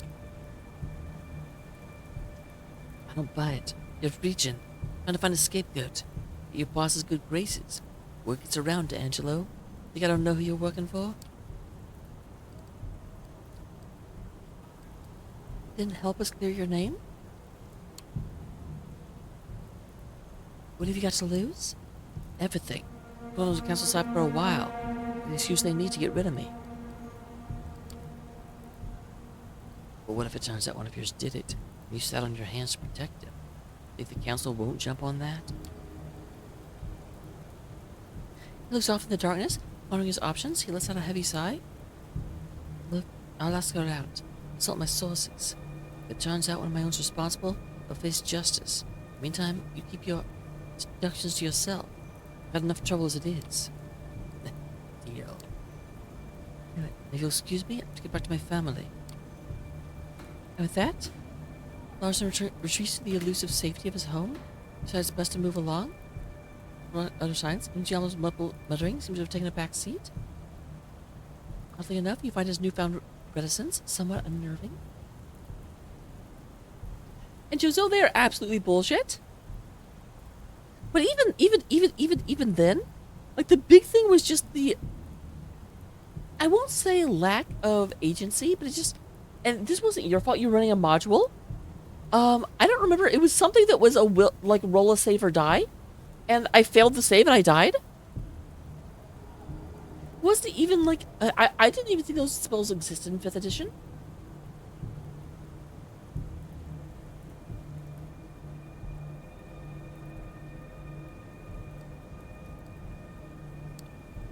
Finally, Nosferatu stops and turns towards you.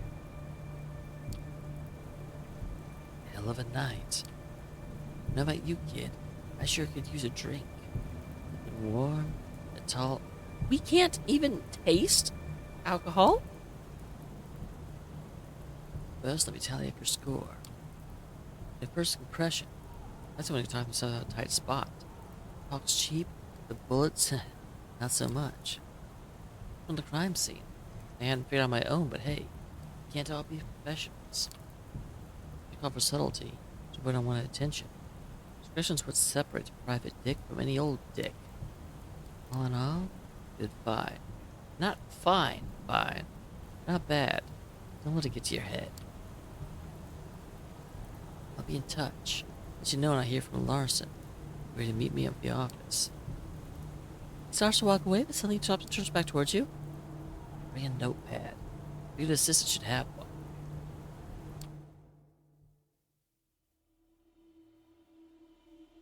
I figured I needed to rest.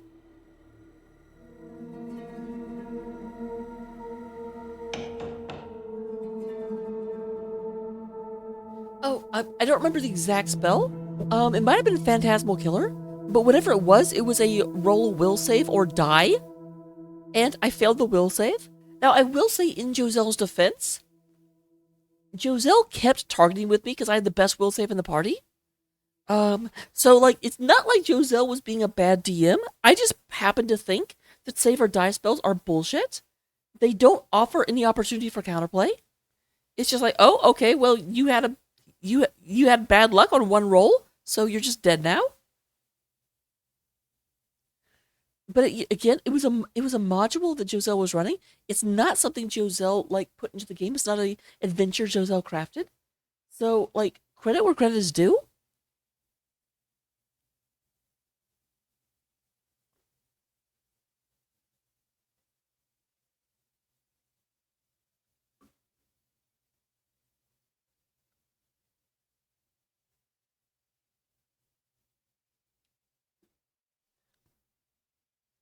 It might not have been 5e. I actually liked 4th edition. I know that's heresy, but I did like 4th edition. 5th edition isn't bad. And I have been watching a channel called Dungeon Dad.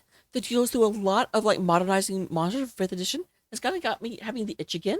But like I said, I don't know when the fuck I would play. Not long after you wake up, quick Coterie knocks on the door of your apartment. Hey, Miss Langley wants to see you.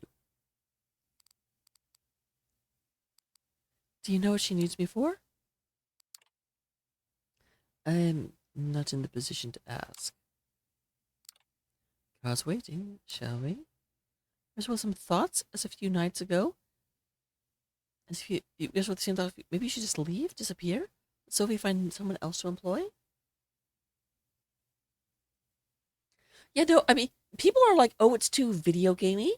And I will say, the one legitimate complaint I have about 4th edition is that it is too sold on a single correct way to play the game. You need to have a grid, you need to have miniatures. Theater of the Mind doesn't really work with 4th edition. Now, I don't really mind that, but I can see how people who are used to describing and just, not clunking the game down with a map and just like sitting around a table and, shooting the shit, why they wouldn't like 4th edition. I think that's valid. But as an actual system, I really liked how it handled, like, the power system was really cool. Yeah, Bobby, I actually do as well, but I can see there's a place for both of them. And I have to say 5th edition's like weird approach, or like a hybrid approach, where you can make a more 4th edition style character. You could go into just like flat number crunchiness, or you could have a lot of like flavorful spells. But 3rd edition is my absolute least favorite system. It's too crunchy. It's too combat focused, and that might be a little bit my issue with Pathfinder as well, because Pathfinder is based on 3rd edition. And you can obviously make a game that features anything, but it just feels like a lot of 3rd edition is just way, way, way too built for only having options for getting out of fights through violence.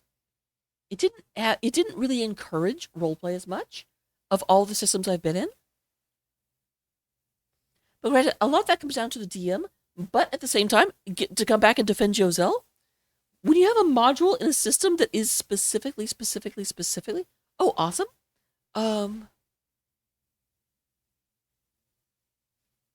Like, when you have a module that is built in a system that is really, really, really designed around combat, the module ends up being designed around combat. It's just how it happens. But of course, I always run my own games and build my own stuff.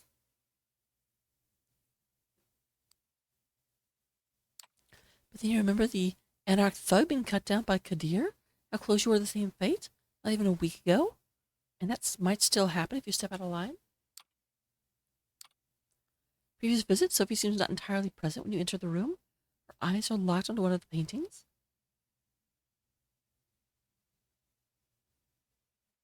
Like, here's the thing. I've played a lot of diceless systems. I've played a lot of systems with super, super minimalistic, like, rolls. One of the ones I actually really liked was, what was it called? It was, like, Dungeon something. Very, very, very, very, very not specific rule set. And combat happened, but it was much, much, much more focused on, interactions. Let me see if I can find it real quick.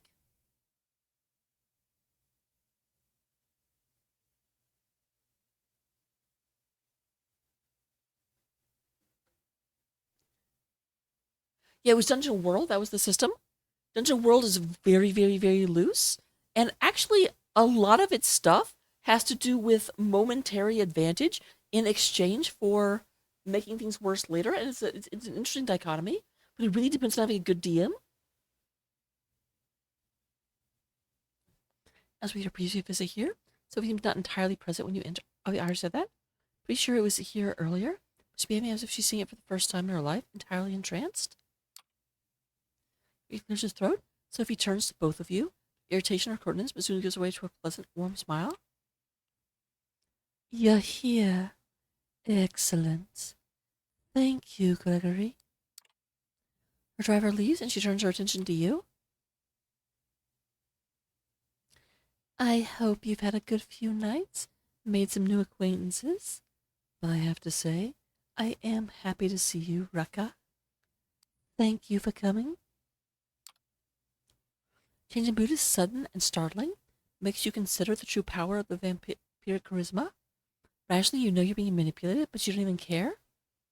Her eyes, her motions, her entire body language all feel 100% genuine, expressing legitimate interest in you and your well-being.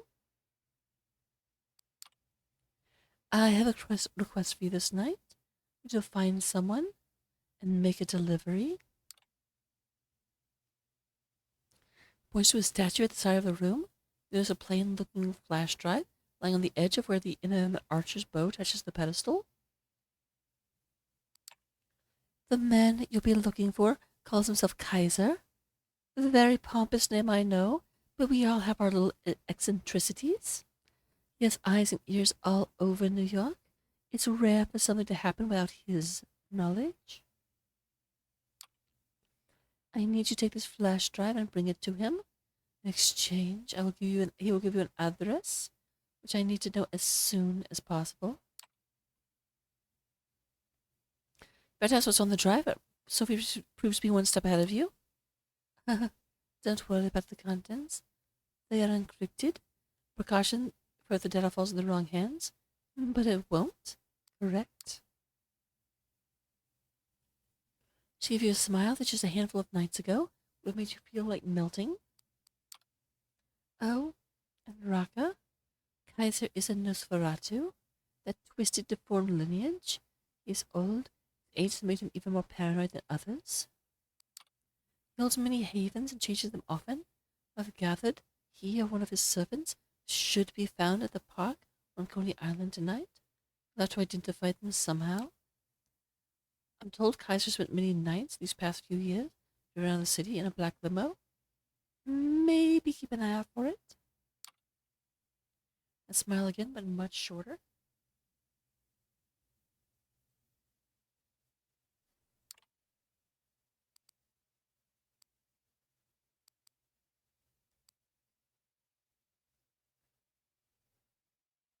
I mean, she needs the address, I already know, so anything more?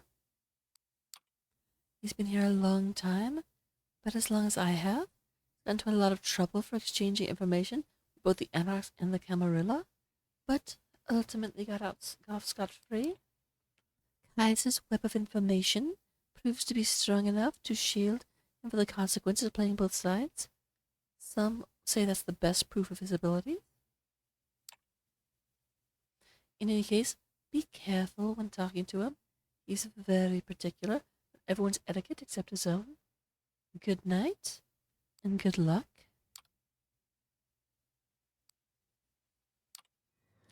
They've been for an hour to reach. Oh, this is beautiful.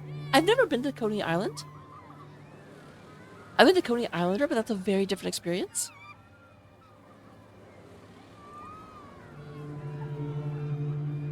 One second.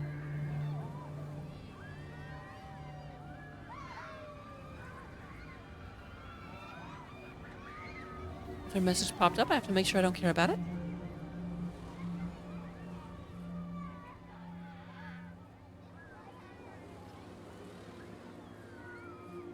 Alright, with that being said, we do go ahead and have the better part of an hour to reach the lights and sounds of Coney Island. The drive is almost pleasant at this time of night.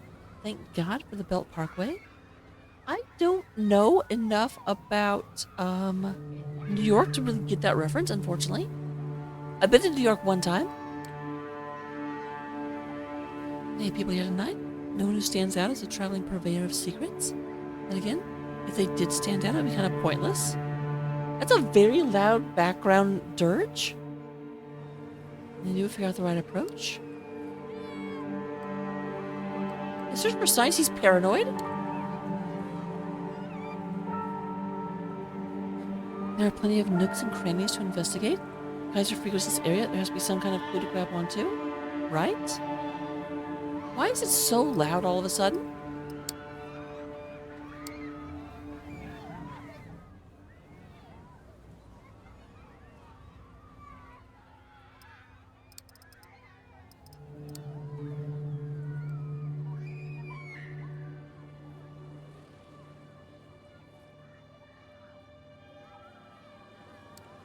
In a good hour snooping around, eyes peeled for the black limo, or any sign that a Nosferatu has her haven around these parts. What zilch? Turn back toward the light at the amusement park, only find a man standing in her way. He has an oversized jacket. Does he have a junkie or a dealer about him? Who knows what he's got in those pockets? You lost. Again, don't be too direct. Not with this guy. Maybe. What's to ya? What kind of answer is that? You a spook? A fed? Intently, like trying to guess your real purpose here. Get out of here before I kick your ass. I'm just looking for a guy.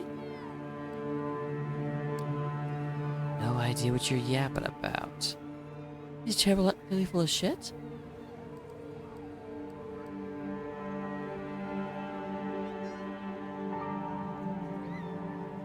I don't like dropping Sophie's name too much, but I don't want to... Listen, see if I Sophie Langley. She has something for... Fuck, I'm trying not to use his name. Know her. I don't know. You've never said that before, actually. Sees the doubt in your face. Fuck it, stay right there.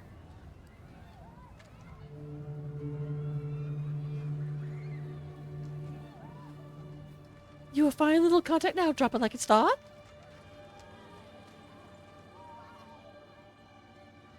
Speaking of thoughts, actually, can I just say my ass is getting, like, way better?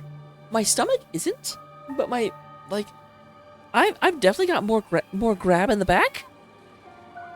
Just, you know, random sharing. Sorry to bother you again. How much you need your alone time?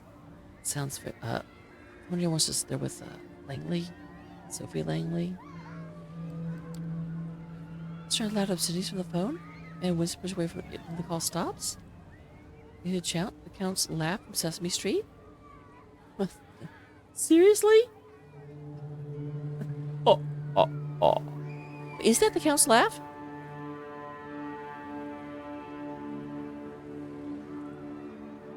Hold on.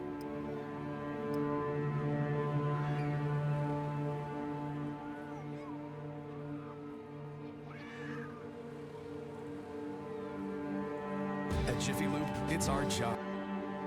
No, I don't want to add. I just want to listen to the Count's laugh.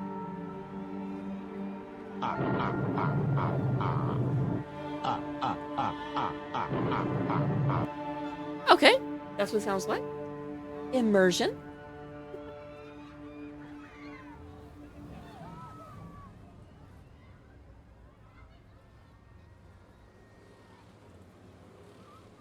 In what film? Sesame Street?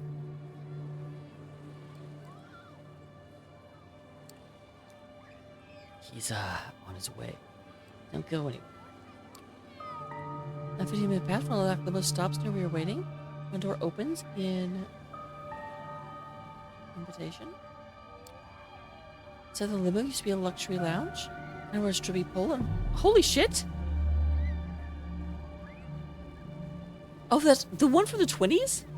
Okay, Malby, that was an incredibly massive leap in what we're talking about. How did you go from the Count from Sesame Street to a movie from the 1920s? Sesame Street's been on the air for a long time, but damn. Said there's monitors and consoles and displays and showing something different. This camera footage, stock market quotes, television news, email, tweets, silent movies, a lo-fi footage of a gory torture session. I know, Kitty, wow. The owner can focus on anything while surrounded by all that visual noise and realize there's nobody there. And doesn't exist on a little couch. They maintain something like a regal presence. They're 100% sure it's Kaiser. By dimly computer screens, his features are even more ghastly than you imagined. All sharp angles of twisted bone. Well, Malby, I'm almost offended.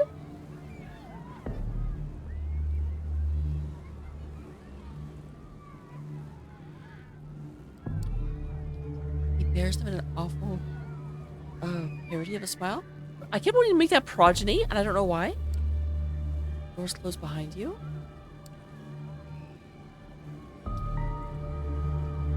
Sure. The waste of good blood outside does me so feel Langley's. Waste of good blood? The fuck? You've got something for me. Pull the flash drive from your pocket and slowly pass it to the Kaiser. You use the part of the arm and displays the data on the screen, and happens to be turned away from you. You have a minute to assess the data. Who do you people think I am? I saw this footage a week ago. The flash drive and throws it back to you with the Scott.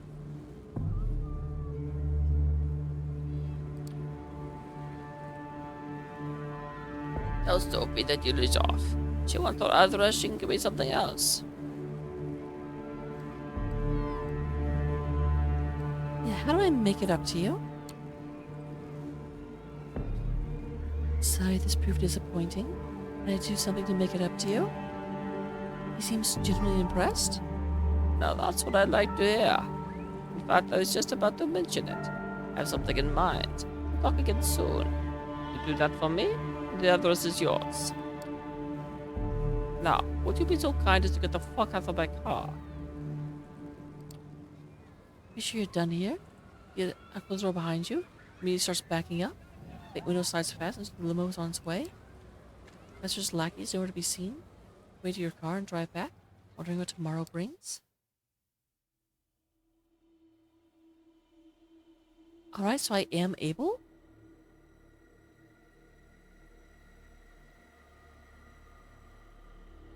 So we'll go ahead and get to know the last of our potentials.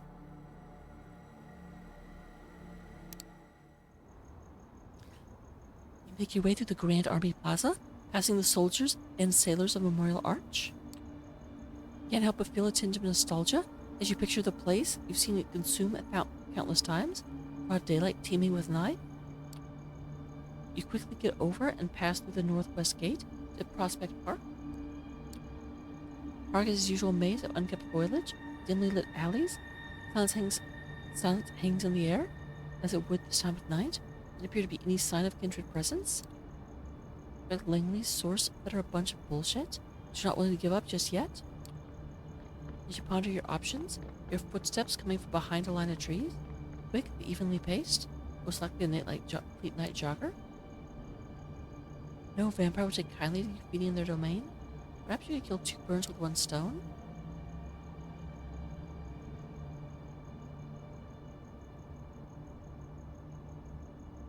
I'm completely fine in terms of blood right now, but this is an awfully good opportunity.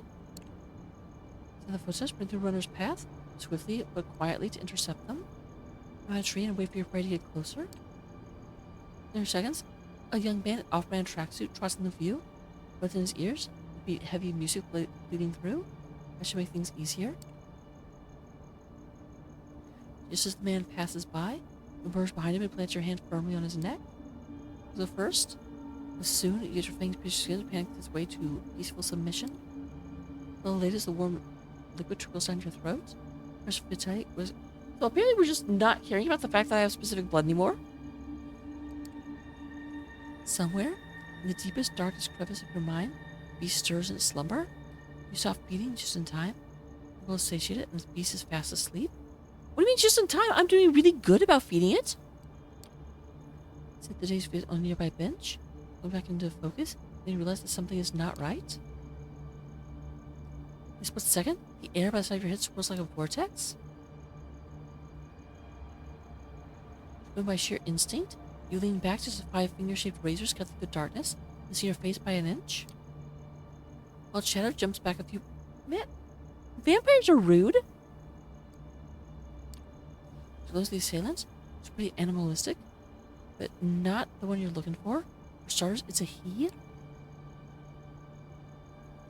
Just as he's about to lunge at you, a snarl resonates from the bushes nearby, stopping your foe in their tracks.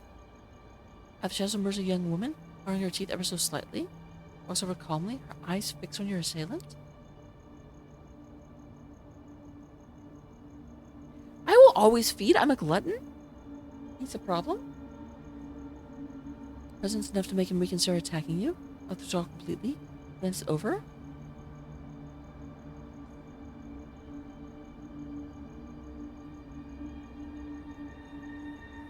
Molby, what are you talking about?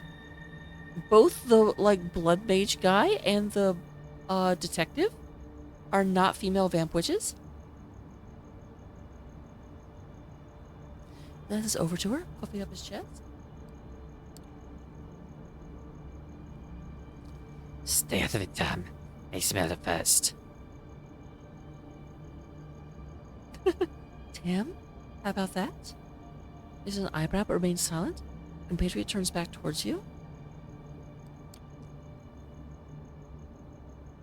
Should have come here, girlie. I fucked you up so bad. You're running off tongue's a fucking necktie. Tamika looks at you expectantly.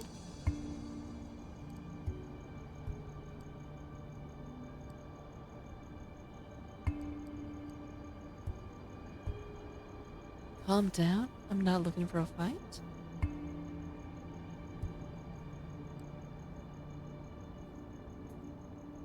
You know what?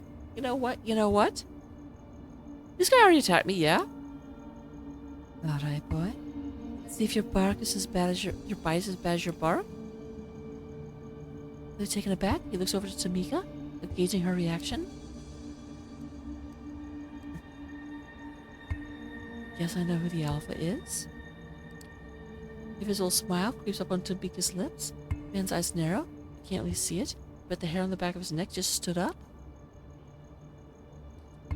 Shut your mouth, you stuck-up bitch. You should have run when you had the chance. I always give them a similar accent, I'm sorry. Fierce growl goes across the alley, stopping Savage in his tracks. Tamika walks over to her comrade, her fangs glistening in the dim lamplight. She puts a hand to the side of his head, pressing his hair and tugging at his ears. He was scolding a puppy. He leans over and speaks in a voice that's firm yet oddly affectionate. It's okay, Raoul. I will handle it from here. Melgan Grill looks at her with a mix of timidity and resentment. Then he turns back towards you. If you want to waste time with this bitch, be my guest. He said his piece. Raoul retreats in the shadows. Although if you were to guess, he's likely to stay within earshot. Gun Tamika turns to you once more. What do you want? Straight to the point. I like that. I don't care what you like. Or with Sterling, you have something to say, so say it.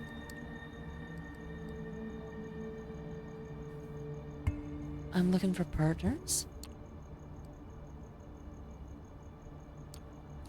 So that you want to help me with something? Because you want to be my friend? Is that right? Sounds corny, I know. Uh-huh. Over your skepticism, you can tell she's intrigued. Courtney's not bad, though. I think I'm okay with Courtney. What I'm not okay with, my ass on the line and getting stabbed at the back of my trouble. So, why exactly should I trust anything you say?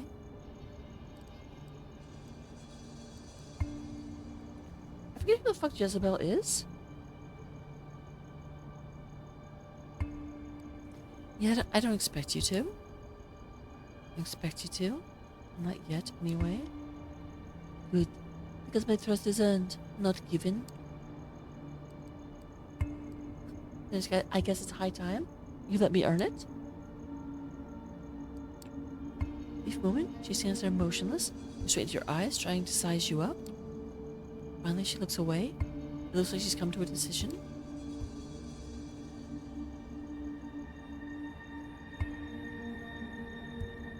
Just so we're clear, I don't trust you. I have no reason to. Frankly, you sound more lost than I am. Still, there is something about you.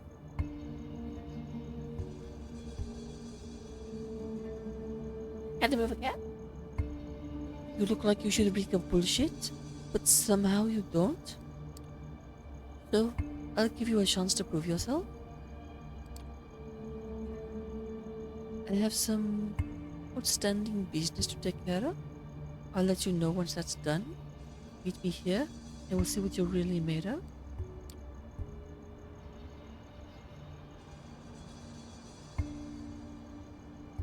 With that, Tamika disappears into the night. Went pretty well, all things considered.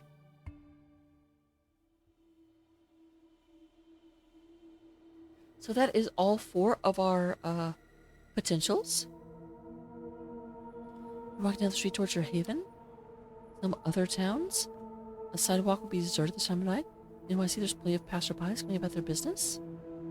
You'd be paranoid when you're a vampire. Really? I feel like that would be maybe like extremely not paranoid.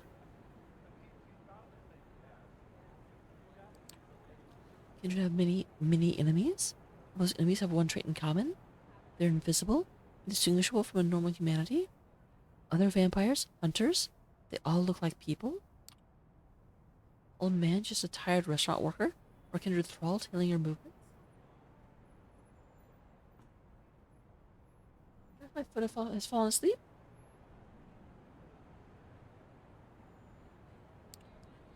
Are the officers idly waiting in that patrol car?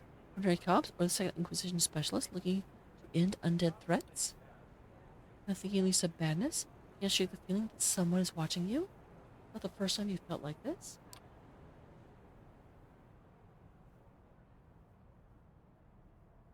Whatever this is, it's probably something you'll have to take care of. Best case, someone's tailing you. Worst case, you'll be attacked and also killed. Unfortunately, being undead has its limitations. Sun's coming up soon. Burn to a crisp if you stay on the streets. You reach your haven, settled in for the day, scared by the idea that someone might know where you sleep.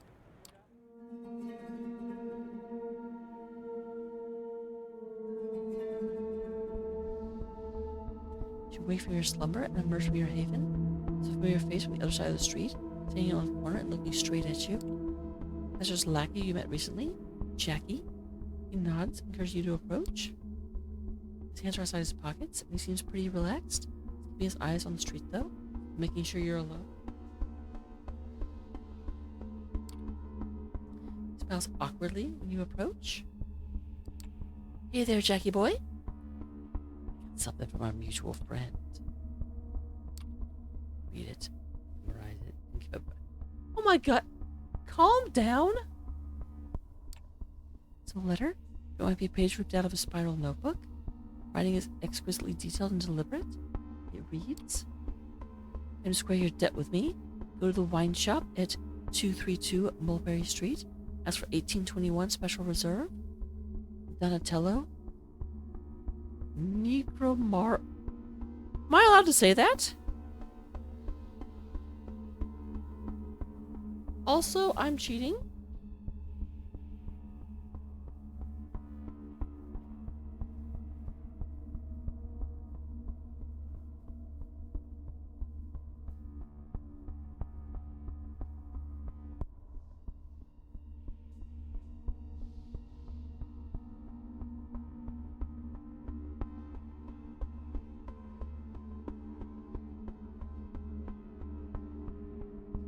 This is how you cheat.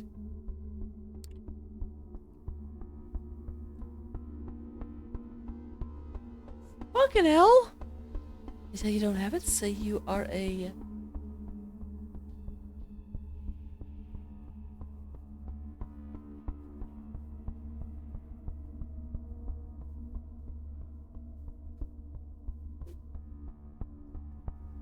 You don't have it? Say you're a Fidel Servitore della Famiglia G?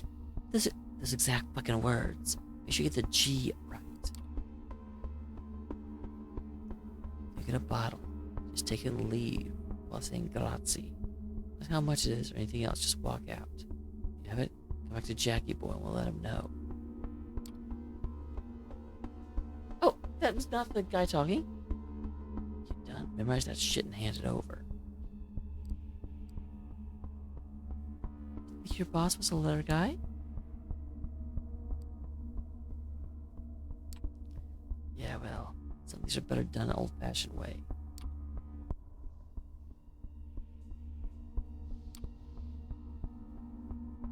So yeah, you do what the boss asks, come back here so I can tell you where to go next. Next? Now leave there. So come find me when you have an item. Whatever it is. I don't know, and the boss made it extra clear I shouldn't care. Travels away and leaves you pursue. So how will you know if I did it right?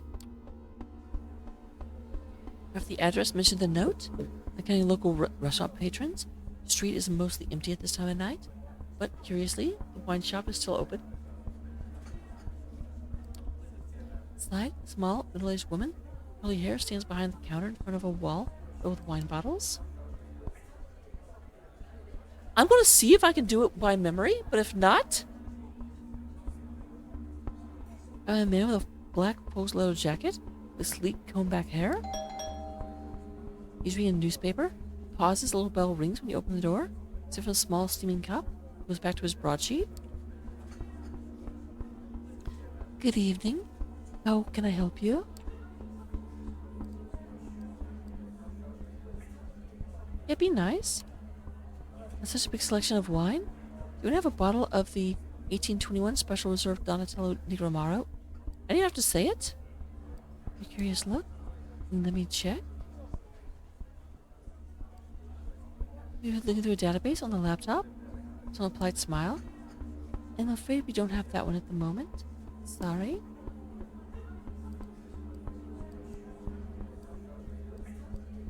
Yet don't say anything else, just recite the phrase.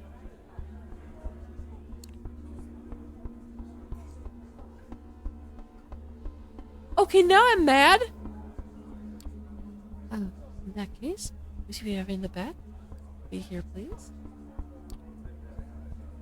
And this counter that goes through the door in the back. And the table's on a newspaper. There's another sip from the cup. Washing it down with a gulp of water from a nearby glass. Tries to hide it, but there's no doubt he's watching you. Yep, no, I'm supposed to say is grazie. You know what Kaiser wrote in the letter to keep quiet? You see wave the woman to return from the back of the store. He's a drink and starts doodling on the newspaper. And is darting to every so often. Goes back to the store, open the small, unlabeled, squat bottle of crimson liquid. She gives you an unapologetic smile. You see? Take so long. Turns out we did have it. You do know what this is, don't you? Why, it's wine, of course. Well, of course, it's the best kind of wine. Enjoy. I didn't even say grazie. It's making me fuck up. That makes me angry. Not really angry, though. I'm trying to find a parking spot. So finally get out of the car and start looking for Jackie. It's not far from where you parted ways. Got the goods. Sure do. More steps in a narrow space between the two buildings. They saw the same high-tech phone you saw him carrying last time. Puts the phone back in his pocket and turns to you. Well, that's point. Half an hour, so you better step on it. You're out. Maybe you should have feelings loading on time, but you're here. Those points, quite a change of scenery. This game is like really, really big on flashing lights in the distance. I guess in the foreground too, because that's flashing. This is a post-industrial dump, nearby a stadium notwithstanding. So how much you realize if you go any further, models will clear your chassis. See, look at me. Hello, Mr. Executive. This is Vampire the Masquerade, Coterie of New York, as it says under the stream. How you doing? We are currently, it's basically a visual novel set in the Vampire the Masquerade world. We are right now trying to get an address from this guy because is the term sire when it's a girl, or is there a different term? But our sire told us to, and we're super obedient.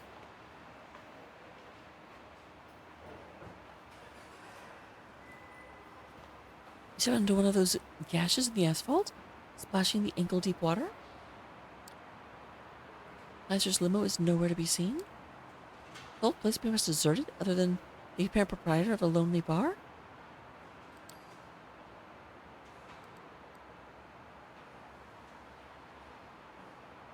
Alright, makes sense. I'm not feeding on the bar owner. Like, I will feed every other day at a minimum. Your car decide to wait for Kaiser must be on his way. You got what he wants, let him come to you. Car pulling over down the road some 10 minutes later, catch your attention. It's the black limo. Kaiser's finally here. Kitty, kitty, kitty, move. I appreciate it when you're not standing in the way. That's my favorite thing. Same as last time, the car doors open, but nobody comes out. You know the drill. And this time, Kaiser's visible when you look inside. So you pulled up without a hitch. Give it here. Hand the bottle over to the Nosferatu. Force it gently, takes a whiff, and puts the cork back in. That is the stuff. Good job, kid. Continue to use that bait. And take this. It is what Langley wanted. Envelope. What feels like a thick card inside. Don't ask for a bonus. We are very, very low in the vampire world. Like, you don't want to stand out. You especially don't want to stand out to, like, people as important as these guys. Yes, I sent Jackie over. I did anything else. How about that? Time for you to get out now. You have the car, open hand. You get out. Back on the torn asphalt in the decrepit surroundings. The limo slowly drives away. Finally, you can return to Sophie and bring her what she wanted. I am kind of glad it didn't give me the option to wait, because I would not have waited, but I would have, like, constantly worried, like, if I was doing stuff too quickly. Coterie lets you in.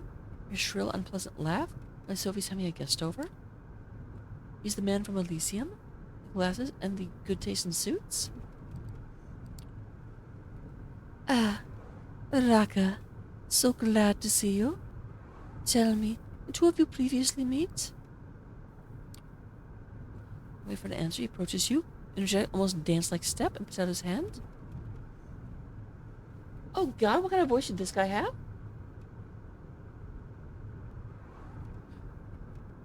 Thomas Otero. Nope. Thomas Otero, I have heard about you. Pleasure, pleasure. Thomas is a great source of gossip and an excellent conversationalist. That's not the prince's ear, which is the primary reason James Langley wanted to speak with you tonight. And good gossip, even coming from me, isn't nearly as valued. So sad, so sad. Sophie's taken aback by the man's direct comment, but smiles politely. Our atmosphere is broken again by the guest's grating laughter. I actually really like the voice I gave him, actually. I kid, of course, I kid. Well, I'm about to leave anyway, so I'll leave you two to it. Good night, Sophie, Raka, good boy. Sophie's driver opens the door for Arturo. The guest steps out with a single wave of the hand towards his host and you. The doors close. He's quite the character.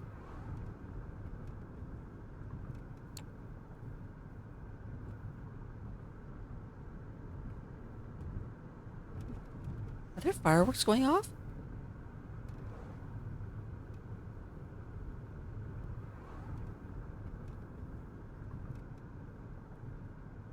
Either fireworks or gunshots?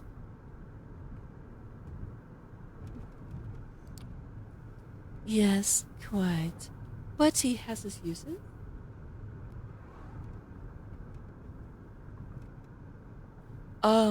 My end, I assume? Could you guys hear them? If you guys could hear them, maybe the game. But it definitely sounded like it was, like, local.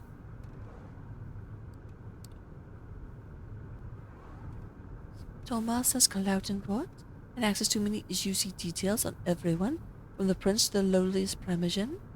It's useful to have him on your side, even if his eccentricity requires some patience. Speaking of patience, you've been putting mine to the test. Did you manage to contact the Kaiser and acquire what? It was yesterday. I didn't think so. Like I said, it sounded local. Yeah, move. Continue moving.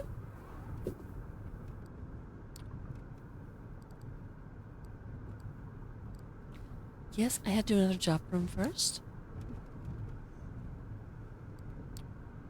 The envelope from you? I'm sure he did. I do hope it wasn't much of an inconvenience. Yeah, I had to retrieve a bottle for him.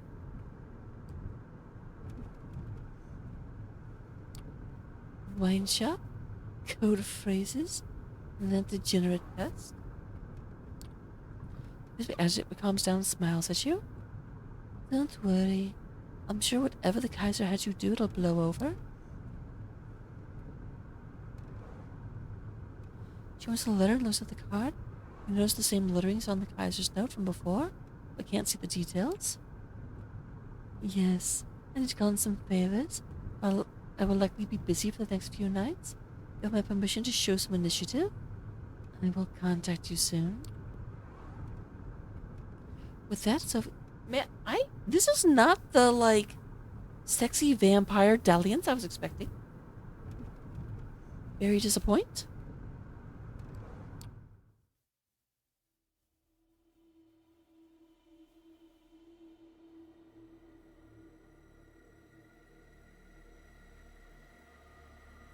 Oh dear.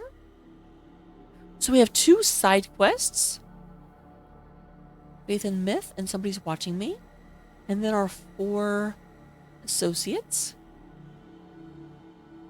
And I do not know. Okay, here's what we're gonna do. Here's the plan.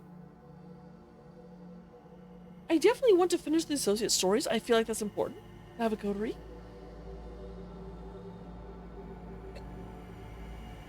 So each night, we are going to go ahead and do an associate quest and then a side quest until there aren't any side quests. Because I definitely feel like the ones that aren't associated are like plot relevant.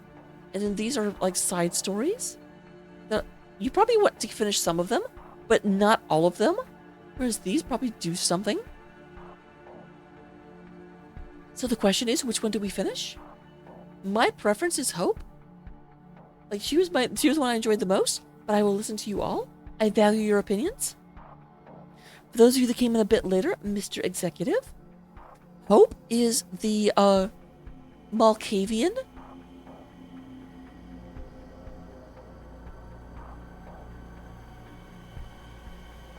Yeah, I'm definitely a swinger at this point. Yeah, Hope is a Malkavian. She is obsessed with the internet and like has a whole bunch of different personalities going on in her head at all times. It's not even the normal 2, it's a bunch. Then we have D'Angelo is like living the life where he pretends to be a detective. He's trying to solve a string of murders that we think is being done by a thin blood. Tam? We really know nothing about it other than she's a gangrel and she wants to work with us. She's kind of wolfish. And then Juno and Agathion. There are some tantalizing mysteries that we helped him kind of break into. So Malby has seconded Hope. No one else has said anything. So here we go. You to the internet cafe. Hope's already waiting out front. The sight catches you off guard. Why you suspected she might be more of a shut-in? My haven, my castle type.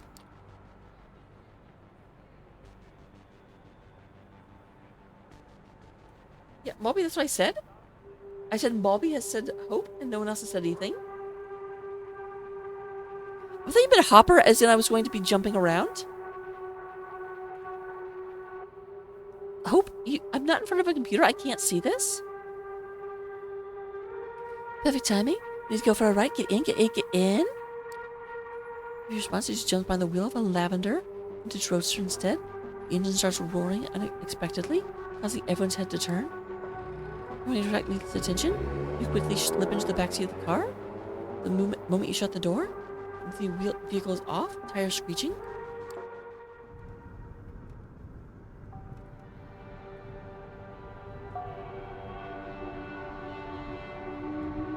And here's the other thing.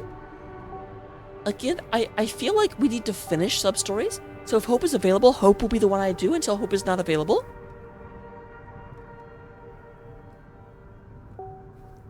Sorry for not bringing you up to speed first, but hey, this is NYC and everyone's always in a rush. Rush, rush, rush. This is even more true when you're a kindred. Now allow me to take care of some business, and I'll be right with you. She's zooming through the traffic. She's still on her phone, of course. Nice car. Thank you. The lavender really brings out its character, doesn't it? Now, for things in this city, pretty hard. Gotta be on top of your games at all times. I want to explain my business plan to you while I'm at it. It's another extremely online monk based in New York, goes by the name of Dev Null. I went to Google Ethereum a few years back. That's how I got into Bitcoin. Oh my god, you're right!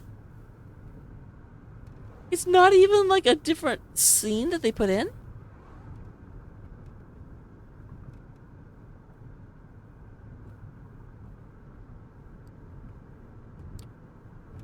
I found a new religion. You're all selling visions of government just by benign code and decentralized consensus. As ruled by algorithms, it's just the law of physics.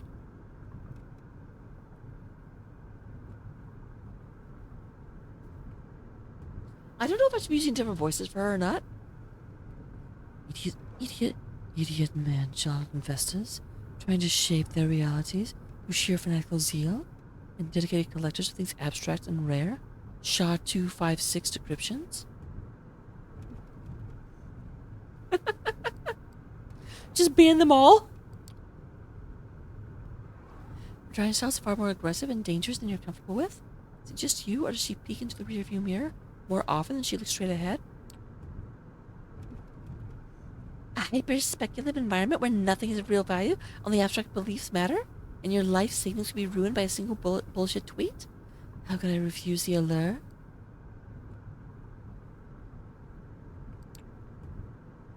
Started buying low and selling high. Variety of shady 24/7 exchanges allow me with 100 times leverage, as in there's me 100 times the capital I can bet with. Got lucky in the beginning and kept the ball rolling, shorting and longing impulsively, recklessly, to the point where it became too big to fail, and that's when I cashed out.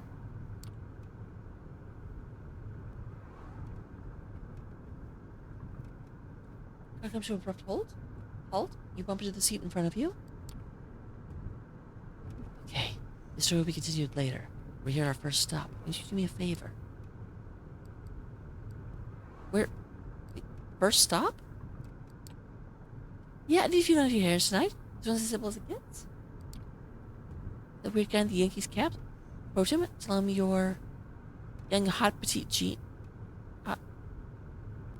young, hot, petite ingenue? Take the phone he gives you and bring it here. Going, it's legal to park here. I found the car and approached the man Hope has pointed out. Not a lot you can tell him based on his appearance, despite the fact he seems pretty shady. He assumes a comically threatening pose as you approach him.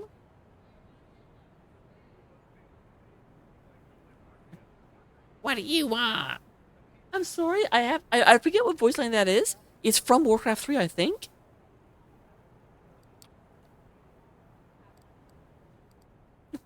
I'm young, hot, petite. No, I'm not stupid. I know what the task is. Fuck it. I'm a young, hot, and petite ingenue.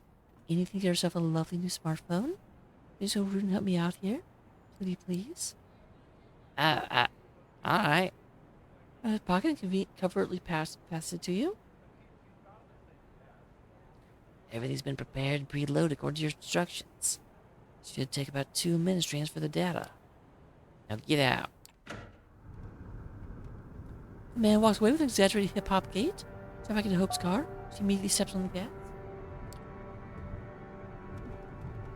You got the phone? You are the best? Pass it to me, please. Start phone is using a cable and begin some sort of transfer. Here's an identical model. There, so the process is complete. Alright, goodbye, lovely. You served me well. What's it gonna be? I'm like, what? Opens the car window, grabs her old phone. You're not expert enough to recognize the exact model. It looks like it has $800 price slapped on it. She tosses out the window.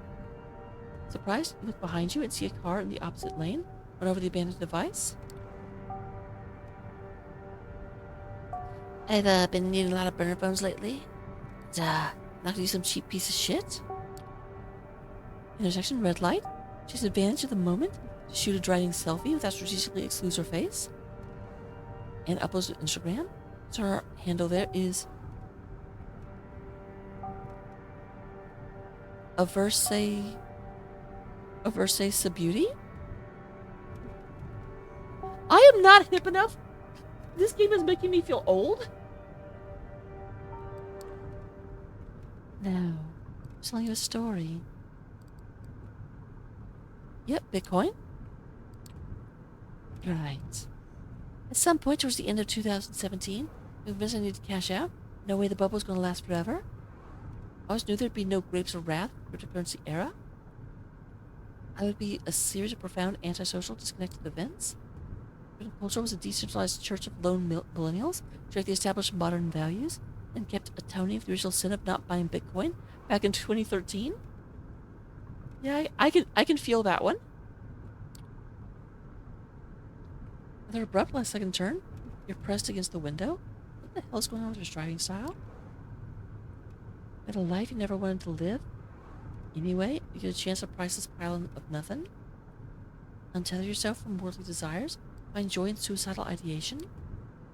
This day, money holds no real value for me. Abstract as a video game score. A bunch of numbers on the screen. This world changed me forever. I knew I had to escape. So, I took my file of official dollars to a new era. The NYC social circles. I guess I wanted to scam them to make more money. So I wanted to finally have some goddamn fun. I mean, of course I had to scam them in the process. On the surface, going to be something more than a star. A constellation. Up top, so I'm next to the entrance of a shifty looking back alley. All right, friend. This time, your leaky gut syndrome. Whistleblower extraordinaire. Whatever oppressed sneak fuck wants to leak, you got it? Got it. Be out there in my place. Only person to contact people as a last resort. Harder to put up my identity each time I show my face. Got you. A man's waiting in this back alley. Paying back a favor with a flash drive. Retrieve it. I'll circle the area. Wish you aren't in danger right now. When you're done, get back in. I'll pick you up. I'll pick you up. Sure enough, the man's waiting at the end of the back street, unshaven and wearing wrinkled clothes, and a nervous eye tick, so even dodgier than the last guy. Roshi gives you a mean look. You lost or something? I'm leaky gut syndrome. You are straight to the point, aren't you? Alright then. Clumsily, he produces a USB stick from his front shirt pocket, holds it before your face. You have to take it. He pulls a handbook, gives you a sly grin. Getting all this data was risky, you know. Miss Montgomery is an unusually secretive person. Digging up took more effort than I expected. Effort I should be rewarded, I think. You ask about her, or you expect a letter saying give up your inquiries. They're completely useless. I was attached to a severed cat head. Do you catch my drift? You're sounding her screams friends in high places. Brave New World Order, Illuminati shit. Makes me think I deserve some hazard pay. Yeah, no? I ran a background check on you. Some random smug off the street. No way you didn't know what you were walking into when you took the job? And if you really didn't, I doubt you're the kind of journalist who can gather intel worth shit. The hell, I'm unsure if it's gonna work. It does. The man spits on the ground. I'm the best?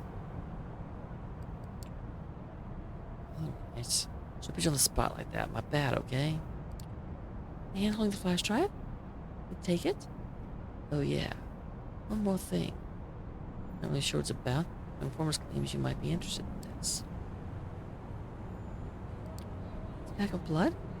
Labeled simply as ABRH negative? Closer look to answer any of the questions that appeared in your mind. The journalist's cold blue eyes to see the twitch uncontrollably. Don't ask me. Don't know what to do with it, leaky gut. Come on, take it.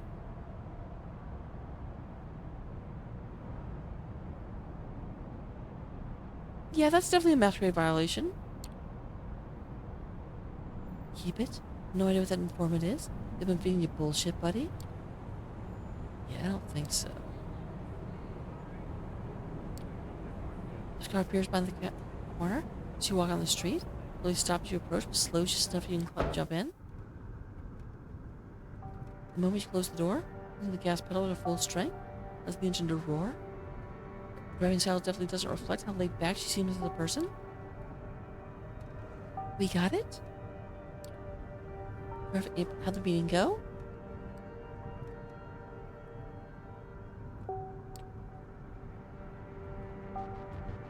You've got that bag of blood with you? Left it with him? Felt fishy somehow? Anything particular about it? Nothing. His label saying APRH negative.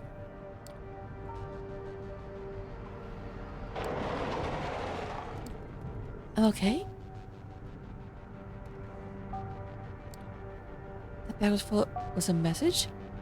APRH negative. It used to be my blood type. Rare's 1. Now less than 1% of the United States population. I just didn't drink it. Who knows what they've done to the bag? I know I see vets can tell you wild stories using irradiated blood to locate and kill other kindred. Okay, wow. I didn't drink it from them. Said I'm sorry. I wonder if they would have done anything to the blood. Even some kind of 5-dimensional chess move. My contract is compromised, needs to be cut off. Goodbye, my journalist frenemy, and goodbye, dear leaky gut syndrome. You both outlived your usefulness.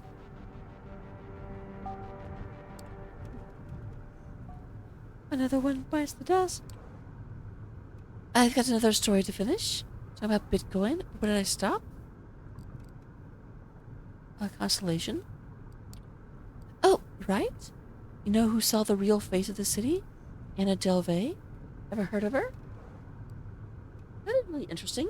I do have to wonder, like, how, like, because one problem I've had is that I've only run into an ending of this game once, where I kind of looked for it.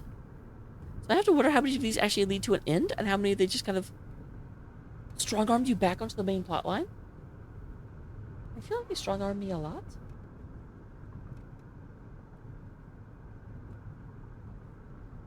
I feel like my arm is very strong. A Russian working-class girl, born as Anna Sorokin. She moved to New York in 2013. And convinced everyone she was an insanely rich trust fund kid, both a German heiress. And Elise totally fell for it. They bought it for years while she swindled them. And arrested in 2017 after having stolen almost $30,000. Sorokin created her Delvey persona out of thin air. Everyone she was going to step up an art fund and kept tasting all of life's finest pleasures while being basically broke. And her fake family financial advisor, and killed them off when he became a liability. Apparently most of her rich victims never admitted to being scammed out of shame. I know you're sure? When she scrutinizes her surroundings, reckless driving, and she's trying to escape someone. Now Delvey's locked up with murderers and Rikers, writing her memoirs, and picking a lot of fights. Plus her heart will forever be an inspiration. Have more advantage than she ever did. With my own considerable funds, I can rely on many more made-up people than just some old-ass financial advisor. A whole bunch of fake content creators and influencers which dumbass wants to get in touch with and collaborate. Super easy to get more money than I invest. Oh, that's awesome. I actually did think it was. I thought I'd heard about that. You seen it firsthand, both as a deceiver and the deceived. It's a city of illusions, made non-existent money. It's a fictional story. It plays nonsensical Camarilla games. One day you might find yourself at the top. We're reaching our last stop. Take the elevator to the 70th floor. With the masked man you meet in front of the door of this memory card. It contains, art house movie I made. Okay, that's obviously a lie. You made it? What are you, dense? So you rehearse in my haven? I was doing that just for show, did you? That's a filthy Manhattan purse? A fortune for a missing vampire cam show? I need the money? The IT industry connections? Gave me an idea? Memory card? We'll get access to tech? This should allow us to take my biggest enemy in the city. So your nickname this time is going to be...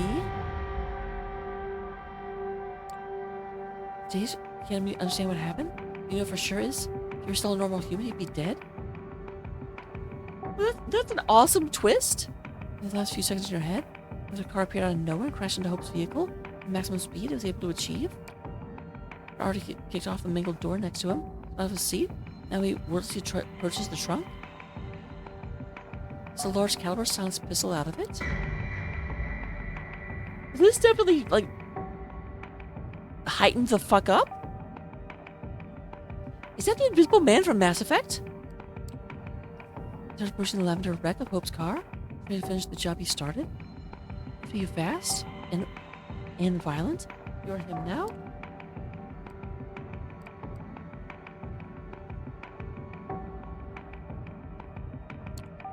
Just take over. Go with a strategy on an optimal route so you start running towards the gunman and yelling. Then he's completely dumbfounded, then he opens fire. Bullets put a brief stop to your sprint. You're engulfed with pain, your flesh and clothes being shredded to bits. As he runs out, you're still standing. I'm still standing. Determined to move forward. As quickly as possible, but he can't reload his weapon. We get to him. A tackle, primal scream. Left punch, left punch, kick. Left, right, up, down, A-B start. There's cruelty tenfold to his face. When you're done, his head is barely recognizable as human. Stand above the demon's body, trying to calm yourself. That's when you hear her voice. Same, but unironically. Pushes out of the car and sees you standing over your assailant. Huh. You did pretty good. By the driver you killed and kicks it. You better good look pointing in the front of the corpse. That's an annoyed grunt. Knew it'd be this asshole. I've been following us all day. I know just who he belongs to. Are you trying to reach him through the video call? If she succeeds, see a nonchalant woman in a business casual on her smartphone screen. Kara Montgomery. How may I help you? Actually, with that shirt, she's not going to talk like that. Kara Montgomery, how may I help you? Kara? Hope? Didn't expect you to ever reach me through this channel.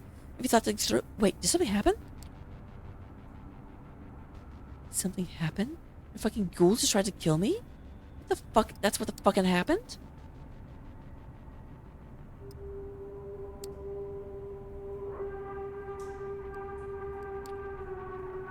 Calm yourself, for Christ's sakes. That's a bit...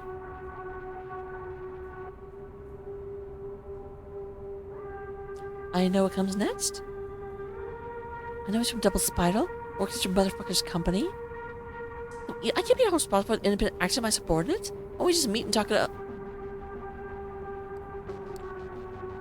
Corporate shithead. You make me sick. I suppose of him. Let me pull him in my car. Will your car even work?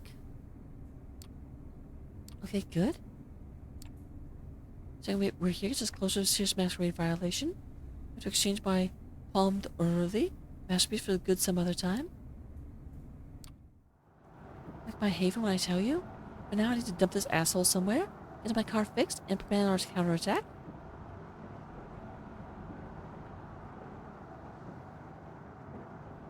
Can't hope your own haven. She drops you off, and before she leaves, she makes what's about to come perfectly clear. To survive the city, Kara Montgomery needs to die.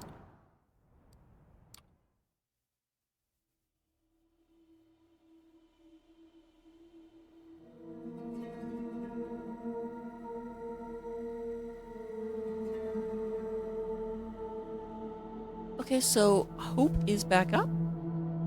We also got...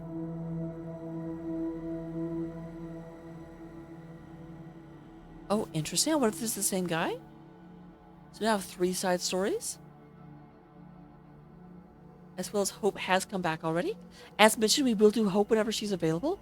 But it is... it's a little bit early, but my throat is done. My throat is ready to stop. That's the problem. The visual novels make me voice act a lot more. Most of the games I play, and I can feel my throat starting to tighten out. So I'm going to call it there. This does make it a little bit longer to get through here, get through the game, but that's what happens. So I will see you on Sunday night when we will be playing, probably finishing Castlevania Symphony of the Night. Other than that, we do play next Thursday. We play Kingmaker, and Friday, Hope. I should have a new computer. We'll be continuing this game, so look forward to it. See you next time, and be awesome.